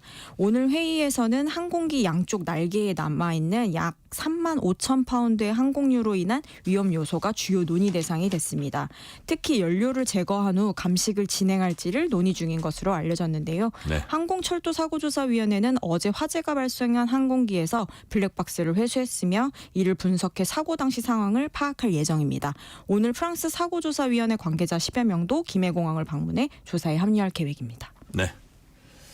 경찰은 이와 별개로 화재 사고에 대한 조사도 이제 시작했다고 합니다. 화재 원인 조사하고 업무상 과실 여부 이런 거하고 따로 조사한다는 얘기인가요? 네, 화재 원인 조사는 국토부 항공철도사고조사위원회와 소방당국이 맡는 거고요. 경찰은 이와 별개로 항공사 측의 업무상 과실 여부를 확인할 예정입니다. 경찰은 이제 수화물 반입 규정을 점검하고 기체 전력 설비 문제 등을 조사해 과실 유무를 판단할 예정인데요. 부산경찰청 형사기동대는 어제 해당 화재 사고에 대한 조사를 시작했으며 오늘 합동감식 이후 수사본부 구성 여부를 결정할 계획입니다. 사실 김해공항이 군공항이기도 한데요. 경찰은 이번 화재가 대형 인명 피해로 이어질 가능성이 있었던 점을 고려해서 테러 및 대공 용익점 여부도 확인할 계획입니다. 테러 및 대공 용익점까지도 확인한다 이거죠? 네. 자, 휴대용 보조 배터리가 화재 원인일 가능성이 이제 강하게 제기되고 있다고 합니다. 무슨 근거가 있어요? 네, 이번 화재 원인과 관련해서 발화 지점으로 추정되는 선반 속 정체불명의 물체에 관심이 쏠리고 있는데요. 부산 소방재난본부에 따르면 불이 난 항공기의 승무원은 닫혀있던 선반 내부에서 연기와 불꽃이 나는 것을 보고 관제탑으로 화재 사실을 알렸다고 합니다. 해당 항공기에 탑승했던 한 승객은 기내 수화물을 두는 선반점에서 타닥타닥 소리가 난 후 조금 있다가 연기가 났고 선반에서 불똥이 떨어졌다. 타닥타닥 소리는 보조 배터리나 전자기기 그런 게 아닐까 싶다라고 전하기도 했습니다. 국토부는 사고 직후 현장 조사에서 항공기 양쪽 날개와 엔진은 손상되지 않은 것으로 확인된 상태입니다. 기내 선반에 있던 배터리 등에서 화재가 시작됐을 가능성, 그다음에 항공기 내 배선, 합선 등 다양한 화재 가능성이 제기되고 있는 만큼 항공철도사고조사위원회는 화재 원인을 밝히기 위해 모든 가능성을 열어놓고 다각도로 조사할 방침입니다. 실제로 승객들이 이제 인터뷰를 보니까 승무원이 배터리라는 얘기를 했다고는 하는데 지금 말씀하신 대로 모든 가능성 열어놓고 다각도로 조사하면 이제 그 결과가 나올 것 같고요. 다음 질문 드릴게요. 제주항공 참사 한 달 만에 발생한 에어부산 화재 사고로 항공기 이용객들의 불안도 커지고 있다고 합니다. 자, 그렇다면 기내 화재가 발생했을 때 승객들의 행동 요령 어떻게 해야 합니까? 항공기 화재에 대처할 때 가장 중요한 점은 승무원의 신속한 통제와 승객들의 적극적인 협조입니다. 네. 수화물을 꺼내는 등의 행동으로 탈출을 지연시키는 것이 아니라 승무원의 통제에 따라 신속하게 대피해야 하는데요. 예를 들어서 기내에 이제 불이 나면 연기로 인해 시야도 제한될 수 있기 때문에 낮 시간대라면 창문 가리개를 올려서 시야를 확보한 뒤 이동을 하고 바닥등과 비상구 표시 등을 확인할 필요가 있습니다. 네. 미국 워싱턴 DC에서는 비행기 추락 사고가 났습니다. 미국 수도 워싱턴 DC에서도 여객기와 군 헬기가 충돌해서 추락하는 사고가 일어났어요. 네, 그렇습니다. 현지 시간인 29일 미국 수도 워싱턴 DC 인근의 로널드 레이건 공항으로 향하던 소형 여객기가 비행 훈련 중이던 군용 헬기와 충돌한 뒤 추락하는 참사가 발생했습니다. 외신에 따르면 아메리칸 항공 산하 PSA 항공의 여객기가 워싱턴 DC의 로널드 레이건 공항에 착륙하려고 접근하던 중 미국 육군의 블랙호크 헬기와 충돌했습니다. 두 항공기는 근처 포토맥 강에 추락을 했는데요. 네. 사고 여객기에는 승객 60명과 승무원 4명이 탑승했고요. 사고 헬기에는 군인 3명이 타고 있었습니다. 두 항공기가 평균 수심 7.3m에 달하는 강속에 빠진 상황에서 사고 현장에는 워싱턴 DC 소방대와 경찰, 미군이 급파돼 수색 및 구조 작업을 펼치고 있는 것으로 전해집니다. 네. 자, 이번 워싱턴 비행기 추락 사고로 인한 뭐 사망자라든지 생존자라든지 뭐 집계된 거라든지 이런 거 소식 들어온 거 있습니까? 사고 여객기는 미국 중부 캔자스주의 위치타시에서 이륙해서 워싱턴 DC로 오는 항공편이었는데요. 현지 시간인 29일 오후 11시 30분 기준으로 최소 18구의 시신이 수습됐습니다. 생존자는 아직 발견되지 않은 상태고요. 강물의 낮은 수온이 구조에 어려움을 키우고 있는 상태라고 합니다. 해당 여객기는 미국의 지역 항공사인 PSA 에어라인으로 아메리칸 항공의 지역 노선을 운영하는 항공사로 알려졌습니다. 네네. 주로 이제 미국 내 지역을 연결하는 단거리 항공편을 운영하는 항공사인데요. 워싱턴과 인근 지역을 출퇴근하는 탑승객이 상당수 타고 있었던 것으로 추정됩니다. 도널드 트럼프 미국 대통령도 성명 내고 상황을 주시하고 있으며 구체적인 내용을 전달받으면 알리겠다고 밝혔습니다. 로널드 레이건 공항도 사고 여파로 31일 오전 5시까지 폐쇄될 계획입니다. 그렇군요.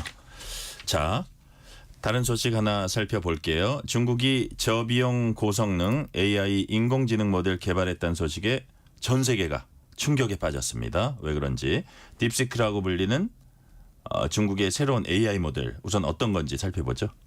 네, 딥시크는 2023년 5월 설립된 중국 스타트업에서 만든 인공지능 모델입니다. 네. 중국 출신의 연구자와 엔지니어 180여 명이 개발한 건데요. 챗 GPT를 만든 오픈 AI의 개발 연구원이 1,200명에 달하는 것과 대조적입니다. 딥시크의 성능의 핵심은 메모리 절감인데요. 생성형 AI 모델 안에는 매개 변수라는 많은 숫자가 있습니다. 이 매개 변수는 데이터를 해석하고 결과를 만드는 기준이 됩니다. 사용자가 질문을 입력하면 챗 GPT 등은 거의 모든 매개 변수를 쓰는데 딥시크는 과감하게 불필요한 부분은 비활성화하거나 압축을 합니다. 기존 AI가 질문에 답하기 위해 정치, 사회, 경제 등 모든 전문가를 동원한다면 딥시크는 질문에 맞는 전문가만 불러내는 식입니다. 이렇게 되면 사용되는 반도체 수를 크게 줄일 수 있고 비용도 폭발적으로 절감됩니다. 대단한 어떤 이점 장점이 있는 거를 이제 설명을 해주셨어요. 그런데 딥시크가 시진핑 중국 국가주석이나 중국의 정치 상황 같은 이런 민감한 질문을 하면 답변을 회피한다 이런 얘기가 있어요. 실제로 그렇습니까? 네, 딥시크가 고성능 칩을 사용하지 않고도 저비용으로 챗 GPT에 필적하는 생성형 AI 모델을 개발한 것을 두고 사실 산업계와 시장이 큰 충격에 빠진 거잖아요. 네. 그런데 시진핑 중국 국가주석 등 민감한 질문에는 답변을 회피하면서 검열 의혹과 함께 한계를 드러냈다는 평가도 나오고 있습니다. 외신에선 딥시크가 중국 관련 내용을 실시간으로 검열하고 있다는 의혹을 제기했는데요. 영국 일간 가디언은 딥시크가 답변 과정에서 중국 공산당이 불온 사상으로 간주할 만한 내용을 노출했다가 즉시 삭제해버렸다고도 보도했습니다. 예를 들어서 1989년 6월 4일天安문 광장에서 무슨 일이 일어났느냐는 질문에 딥시크가 죄송합니다. 제 범위를 벗어납니다. 다른 것에 관해 이야기를 합시다라고 답하기도 했고요. 딥시크는天安문 질문 이외에도 2022년 후진타오는 어떻게 됐는지, 네. 시진핑이 곰돌이푸와 비교되는 이유는 무엇인지, 우산혁명이란 무엇인가 등의 질문에도 제 범위를 벗어난 질문이라며 답을 하지 않았습니다. 물론 대만 관련된 질문에도 딥시크는 대만은 고대부터 항상 중국 영토에 양도할 수 없는 일부라고 답변을 하기도 했는데요. 이처럼 이제 민감한 정치 질문 같은 경우에 실시간 검열을 한다는 의혹이 커지고 있고 광범위한 정보 수집으로 인한 개인정보 유출 우려도 잠재우지 못하면서 딥시크의 확장성에는 한계가 있다는 반론도 나오고 있습니다. 네, 여기까지 말씀 듣겠습니다. 지금까지 연합인포맥스 윤슬기 기자였습니다. 말씀 감사합니다.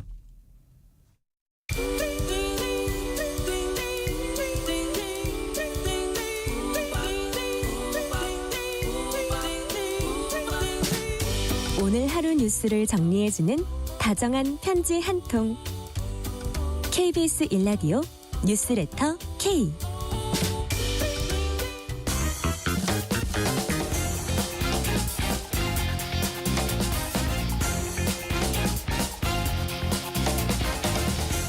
한 주의 스포츠 소식 전해드립니다. 스포츠는 완수. 이번 주 스포츠 뉴스 KBS 김한수 기자와 완수해보겠습니다. 김한수 기자 어서 오세요. 네, 새해 복 많이 받으세요. 네, 어떻게 연휴에 좀 쉬었어요? 네, 집에서 저희 집에는 사령관이 두 분 계십니다. 한 분은 와이프 되시고 한 분은 따님 되셔갖고 두 분 수발하면서 잘 보내고 왔습니다. 두 사령관님 잘 모시고 왔군요. 네. 자, 첫 질문입니다. 미 프로야구 자유계약 선수 시장에서 좀처럼 행선지를 찾지 못하던 김하성이 새 둥지를 틀었습니다. 가능성을 인정받아서 팀 내 최고 대우로 영입됐다고 하는데 템파베이에서 새 출발하게 됐네요. 네, 템파베이였습니다. 사실 뭐 샌프란시스코 얘기도 나오고 시애틀 얘기도 나와서 좀 더 좋은 조건으로 긴 시간 계약을 하지 않을까 싶었는데 2년간 2,900만 달러, 우리 돈 약 420억을 받는 조건으로 계약을 했습니다.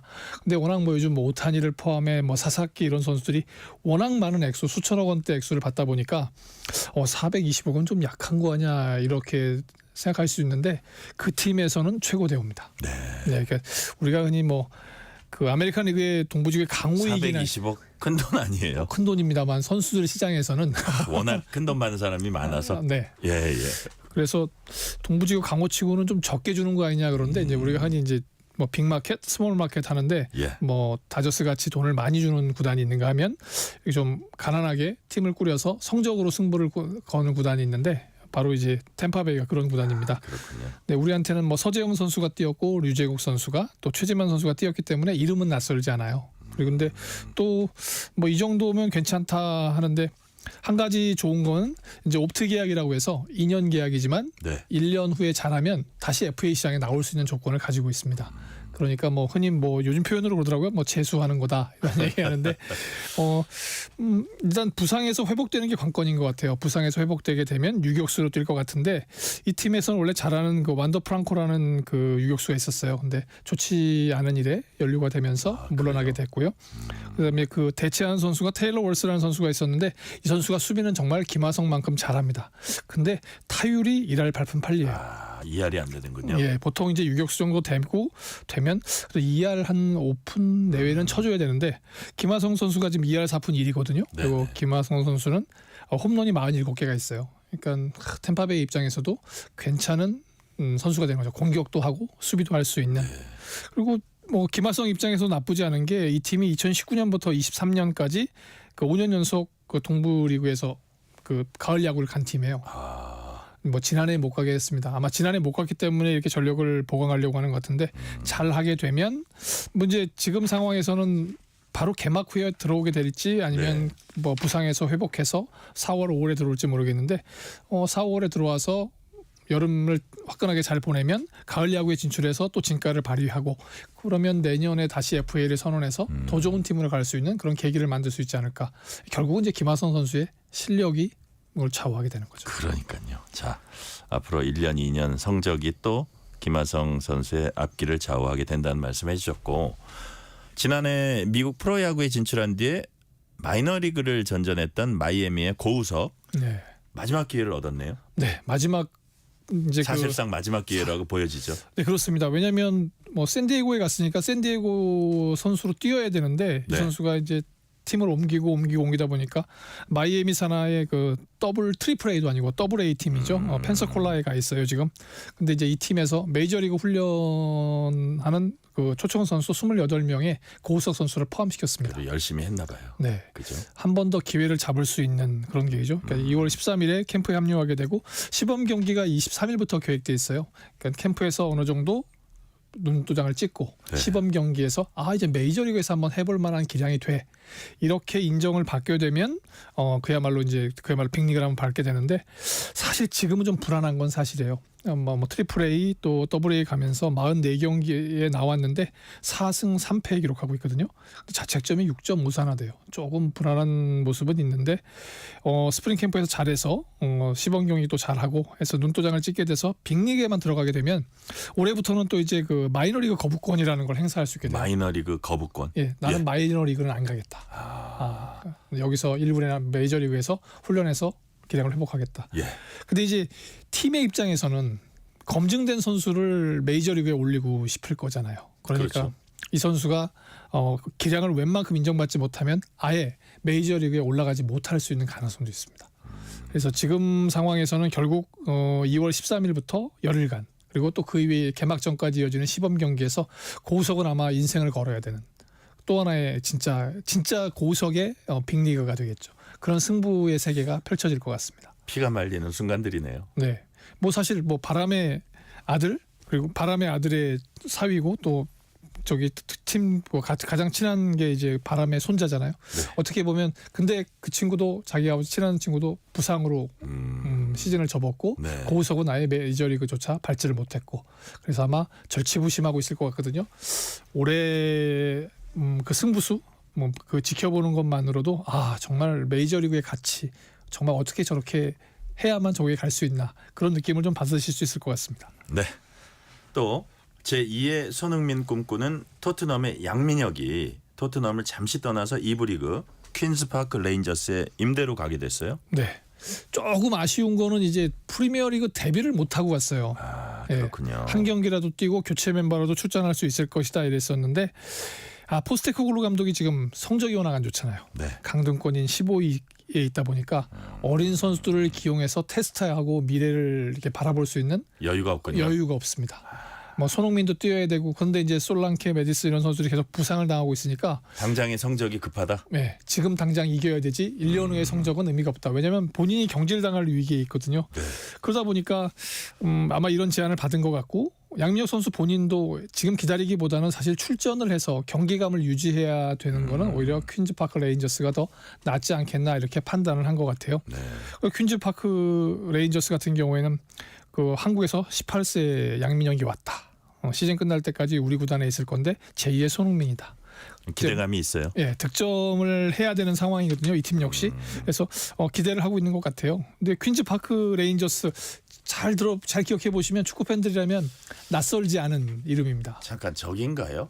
아니 박지성이 아니고 누구 가 있었는데? 박지성이가 있었어요. 가 있었죠. 네, 예, 박지성이 2012년부터 2014년까지 오래 뛰다가 강등된 다음에 이제 그 에인트호벤으로 옮겼거든요. 이거요. 예, 그리고 강원도의 강원 FC에 있었던 그 윤석영 선수도 잠깐 있었습니다. 3년 정도 있었는데 그런 거 봐서는 나쁘지 않아요. 그리고 우리가 흔히 뭐 어떻게 EPL 갔는데 프리미어리그 안 뛰고 이렇게 챔피언스리그 2부로 강등되느냐 그러는데 그 영국 대표팀, 잉글랜드 대표팀에 있는 케인도 2부 리그 3부 리그에 임대되어서 뛰다가 지금의 고지에 오른 거거든요. 그 케인도요? 네.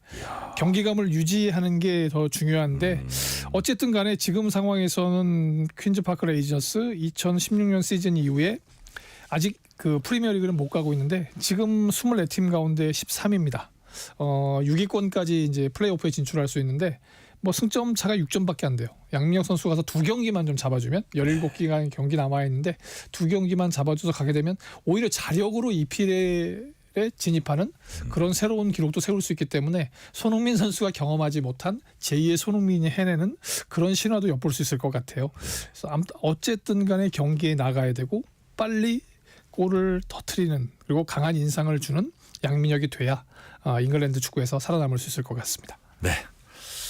지금 김 기자 얘기 들어보니까 우리가 프로의 세계 하면 막 화려하고 막 일부 리그 이거부터 이제 보게 되는데 양민혁, 고우석 선수 보니까 진짜 프로의 세계 냉정하고 정말 치열하다는 생각도 들고 그렇지만 희망은 있다 이런 생각도 듭니다. 두 선수 모두 한국에서는 인정받은 선수들이잖아요. 그러니까요. 그러니까 예. 거기에 불려간 거기 때문에 한번 기대해 보시죠. 그러니까요. 반면에 이탈리아 출신 악동 공격수 발로텔리가 K리그에 온다는 얘기가 돌던데 사실이에요? 지금으로서는 사실인지는 확인 못 하겠는데 이런 그 이야기가 도는 것은 사실입니다. 많은 팬들이 기억하실 거예요. 발로텔리 정말 그 굉장히 키가 컸었고 네. 흑인인데 이태리 축구팀 아주리 군단에서 정말 그 신성같이 나타났던 선수였는데 네. 근데 어느 팀인가 좀 이제 좀 괴짜였어요.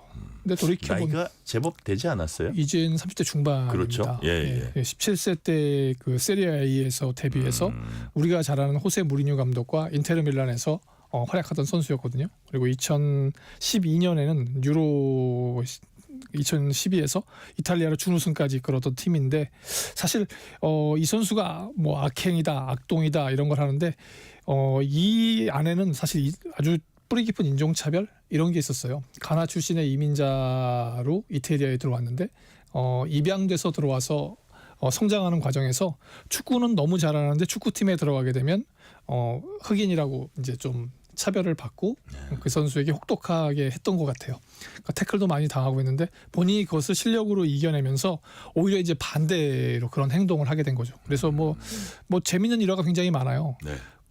넣을 수 있는데도 아주 어렵게 해서 골을 놓치거나 그리고 상대가 뭐라고 해서 한번 부딪히면 기필코 가서 다시 한번 반칙을 해서 경고가 제 기억으로 127장인가를 받았어요. 그래요? 네. 보복 반칙을 반드시 해요. 네, 그래서 한 200장 정도 받을 수 있었는데 다행히 이제 그 팀을 옮기면서 적어돼서 그러고 사실 이 선수가 그 맨시티 같은 데 갔을 때 그때 감독이 우리가 잘 아는 그 만시니 감독이 만시니 감독이 저 사고 뭉치를 왜 잉글랜드 프로축구에 데리고 오냐 또 나중에 국가대표팀까지 뽑거든요. 근데 딱 한마디예요. 너무 잘해. 저 친구가 축구를 너무 잘해. 근데 어떡하겠어. 근데 이 친구가 이제 그 팀에 가서도 심심하니까 방 안에서 그 동료들과 놀면서 불꽃놀이 하다가 화재를 일으키기도 합니다. 그러니까 이 뭐 정말 상상 불허의 선수거든요. 그래서 창조적인 플레이를 하는지 모르겠는데 근데 이 선수가 이제 지금 프랑스라든가 이태리에서 새로 옮겨갈 팀을 찾는데 한국에서도 두 팀이 관심을 보이고 있다. 이렇게 지금 언론 플레이를 흘리고 있어요. 그리고 그다음 관심을 갖고 있는 것은 J리그다. 그러니까 한국 아니면 일본에 오겠다는 얘기인데 사실 이 정도 선수 되면은 우리 요즘 같은 경우에는 가장 관심을 기울이는 게 사우디일 겁니다. 사우디 리그에서는 이름값 있는 선수를 데려다가 자국 리그를 세계 5대 빅리그로 키우려고 하고 있는데 오일머니. 예. 근데 이 친구 되게 웃긴 게 내가 사실 중국에서도 제안을 받아서 안 가는데 사우디 리그 같은 데는 가는 거 아니야. 정말 악동이고 기행을 일삼는 건데 마지막 자존심은 있는 거죠. 내가 거기 가서 축구하고 싶진 않아. 그래요? 예, 차라리 일본이나 한국에 가겠어 이렇게 되어 있는데 이렇게 유럽 빅리그 선수가 우리나라에 성공한 케이스가 지금 FC 서울의 링가드 선수잖아요. 네, 잉글랜드 대표팀을 했었고 네네. 지금은 FC 서울의 주장으로서 활동을 하고 있거든요. 그리고 FC 서울에서는 성적은 조금 아쉽지만 많은 팬들이 링가드를 보기 위해서 왔고 그래서 흥행도 되고 또 나름 마케팅도 되고 또 오직하면 이제 FC 서울에서는 링가드 선수는 싼 값에 팔지 않겠다 이런 얘기가 나올 정도이기 때문에 화제를 일으킬 것 같은데 만약에 온다고 한다면 굉장히 그 뛰어난 재능에도 불구하고 악동으로 불린 선수이기 때문에 너무나 많은 스토리가 나오지 않을까 싶어요. 근데 아까 말씀하신 것처럼 30대 중반이기 때문에 이제 그러니까요. 실력이나 기량도 좀 떨어졌고 조금 이제 그 철들 나이도 됐기 때문에 오면은 그렇게 예전에 했던 악동같이 하진 않을 것 같은 생각이 드는데 이런 선수도 한번 와보는 것도 K리그 전체 흥행에는 나쁘지 않을 것 같습니다. 그러니까요. 정말 화제몰이 사고 뭉치면서 화제몰이다. 자, 우리가 속도를 조금 더 내볼게요. 8년 만에 재개되는 동계 아시안 게임이 다음 달 7일 중국 하얼빈에서 이제 개막을 합니다. 세계 최강 전력의 남녀 쇼트트랙 이번 대회에서 이제 금메달 싹쓸이를 노린다고 해요. 네, 남자 종목 4종목, 여자 종목 4종목, 혼성 종목 1종목, 금메달은 뭐 5개입니다. 네. 근데 이제 그 대표적이라고 할 수 있는 남자 박지원 선수가 지금 세계 랭킹 1위거든요. 근데 이 선수가 내 앞에 어떤 선수도 없게 하겠다. 모든 종목에서. 그러면 혼자 5개 다 따겠다는 얘기거든요. 근데 역대 물론 혼성 종목이 없었기 때문에 이런 선수들은 많이 했어야 4관왕이고 5관왕이 될 수 없었는데 우리 앞에는 그 3관왕 출신들이 많이 있습니다. 김기훈 선수, 최지훈 선수 다들 감독들 하시는 분인데 그리고 저기 귀화되기 전에 안현수 선수 이렇게 해서 3관왕을 한 적이 있거든요. 근데 박지원 선수가 만약에 하게 되면 5관왕이 되게 되면 이건 전대미문의 기록이 됩니다. 그래요? 근데 강력한 경쟁자가 있어요. 린 샤오준이라고 우리로는 이제 이묘준 선수라고 알려져 있죠. 중국에 귀화를 한 선수고 또 헝가리의 출신인 샤오린 샤오양 그 형제가 또 있어요. 이런 선수들과 싸워야 되는데 지금 상황에서는 뭐 나쁘지 않을 것 같아요. 가능성 있다. 네, 가능성 있다. 근데 사실 이런 이 대목이 나오면 이묘준 선수하고 박지원 선수 사실 대표팀에 같이 있었습니다. 2019년에 같이 있었는데 그때 지금 기억하실지 모르지만 그 바지 벗기는 사건이 농담 삼아 있었어요. 그래서 이묘준 선수가 황대현 선수 이렇게 바지를 잡고 있었는데 바지가 벗겨졌다 그래서 성추행 논란이 일어가지고 이 선수가 자격정지를 당해서 여러 차례 여러 차례 본인의 그 한마디로 그 부주의함을 반성하고 또 그 무죄를 했었는데 결국 법적으로는 무죄가 나왔어요. 근데 1차에서 유죄를 받는 순간에 한마디로 이제 중국에 귀화를 해버렸거든요. 그러니까 어떻게 보면 둘 다 우리 선수고 둘이 같이 나갔으면 개주 이런 데서는 완벽했을 텐데 사소한 오해도 있을 수 있고 물론 그때 한참 장난을 많이 칠 나이인데 서로 이해해주고 했었으면 사실 황대현, 박지원, 이묘준 이 선수가 있었다면 지금 아마 남자 쇼트트랙은 세계 최강이었을 겁니다. 많이 아쉽네요. 네, 아쉬운데 운명이라는 거겠죠. 그리고 여자는 뭐 지금 뭐 여자부 최강자인 최민정 선수 아직 건재하고요. 얼마 전에 그 유니버시아드 대회가 있었는데 김길리 선수가 똑같이 5관왕을 하고 왔습니다. 그 이렇게 되면 남자 5관왕, 여자 5관왕 종목은 9종목인데 만약에 이 꿈이 이루어진다고 한다면 금메달을 10개 딸 수 있는 그런 상황이 벌어질 수 있는 거죠. 지금 상황에서는 여자 500m가 우리가 유독 약한 종목인데 최민정, 김길리 선수가 여자 500m만 따주고 한다면 괜찮을 것 같아요. 그래서 이제 이런 중요한 경기이기 때문에 KBS 중계 방송 안 할 수 없잖아요. 지금 계획하고 있고 방송권 확보했습니다. 일단 잘했습니다. 네, 그리고 이제 현장에 문영규 기자라고 아주 재밌는 친구가 가기 때문에 문영규 기자가 아주 많은 화제들을 취재해 올 것으로 기대되고 있습니다. 쇼트트랙도 KBS. 네. 자, 빙상도 KBS. 자, 바둑에선 LG배 조선일보 기왕전 사태 여파가 일파만파 커지고 있습니다. 커제 구단의 기권패에 대한 항의로 중국 기원이 사실상 한국 기사들의 퇴출을 결정했다고요. 네. 그러니까 지난주 이 시간에 전해드렸잖아요. 네. 그래서 LG배 굉장히 중요한 대회인데 사성 문제, 그러니까 딴 돌을 어디에 놓을 거냐의 문제인데 그 문화적인 차이가 있는데 이제 그렇게 이제 좀 민감한 결승대국이다 보니까 커제 구단이 민감했던 것 같아요. 그러고 나니까 정말 대표 주자가 지고 나니까 중국 기원도 화가 나서 근데 또 한국 기원의 입장에서는 규칙이 바뀌었는데 좀 이해해 주자고 사과도 하고 했어요. 그런데 이제 양측에서 많은 이제 바둑인들은 문화적인 차이인데 갈등의 골을 너무 깊이 파는 거 아니냐 이런 상황에서는 좀 자중을 해야 된다고 얘기를 하는데 사실 그 커제 구단의 그 SNS 인터뷰가 굉장히 좀 가슴이 아팠습니다. 그날 이후 악몽을 계속 꾸고 있고 지옥을 걷는 느낌이다.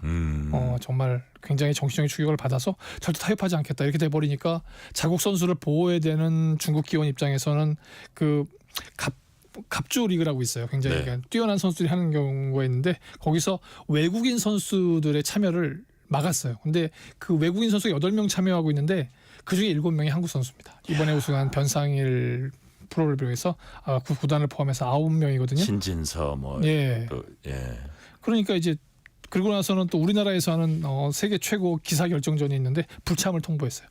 이렇게 돼 보니까 사실 세계 바둑의 양대 산맥을 이렇게 이루고 있는 두 나라가 이거 해프닝일 수 있거든요. 그러니까요. 감정 싸움을 빨리 극복하고 대승적인 해결을 해서 세계 바둑을 좀 이끌어가고 해야 될 것 같습니다. 아무튼 좀 아쉽네요. 네. 끝으로 꼭 봐야 될 경기 짤막하게 소개해 주세요. 프로배구 오늘 보셨으면 아마 지난번에 말씀드렸던 한국생명하고 정관장 3대2 풀세트까지 가는 접전이었는데 이 팀이 바로 2일 날 5라운드 첫 경기를 또 갔습니다. 그렇군요. 네, 그래서 흥국생명의 14연승을 저지했는데 오늘은 또 흥국생명이 정관장의 14연승을 저지했어요. 그러니까 이렇게 되면 앙숙될 것 같은데 이 두 팀이 2일 날 붙으니까 다시 한번 봐주시면 좋을 것 같고요. 프로농구 창원 LG가 좀 굉장히 잘하고 있는데 원주 DB하고 경기를 하게 됩니다. 신장이나 이런 면에서 원주 DB가 좋은데 과연 그 창원 LG 상승세 원주가 막을 수 있느냐. 그리고 여자 프로농구 굉장히 재밌는 경기인데 내일 벌어지는데요. 우리은행하고 삼성생명인데 우리은행 올해 잘 안 될 거라고 그랬는데 김단비 선수가 잘해서 끌고 가더니 너무 잘해요. 네. 신인 이민지 선수가 이제 활약을 하고 있어서 뭐 두 자릿수 득점 올려가면서 활약하고 있어서 이 선수 지켜보시는 것도 재미있을 것 같습니다. 오늘 말씀 여기까지 듣겠습니다. 지금까지 김한수 KBS 기자였습니다. 말씀 감사합니다. 오늘 뉴스레터 K는 여기까지입니다. 커피 쿠폰 당첨자 명단은 뉴스레터 K 홈페이지 확인해 주시고요.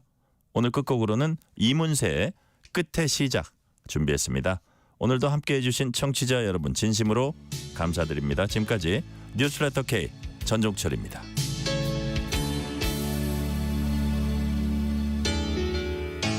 그대는 또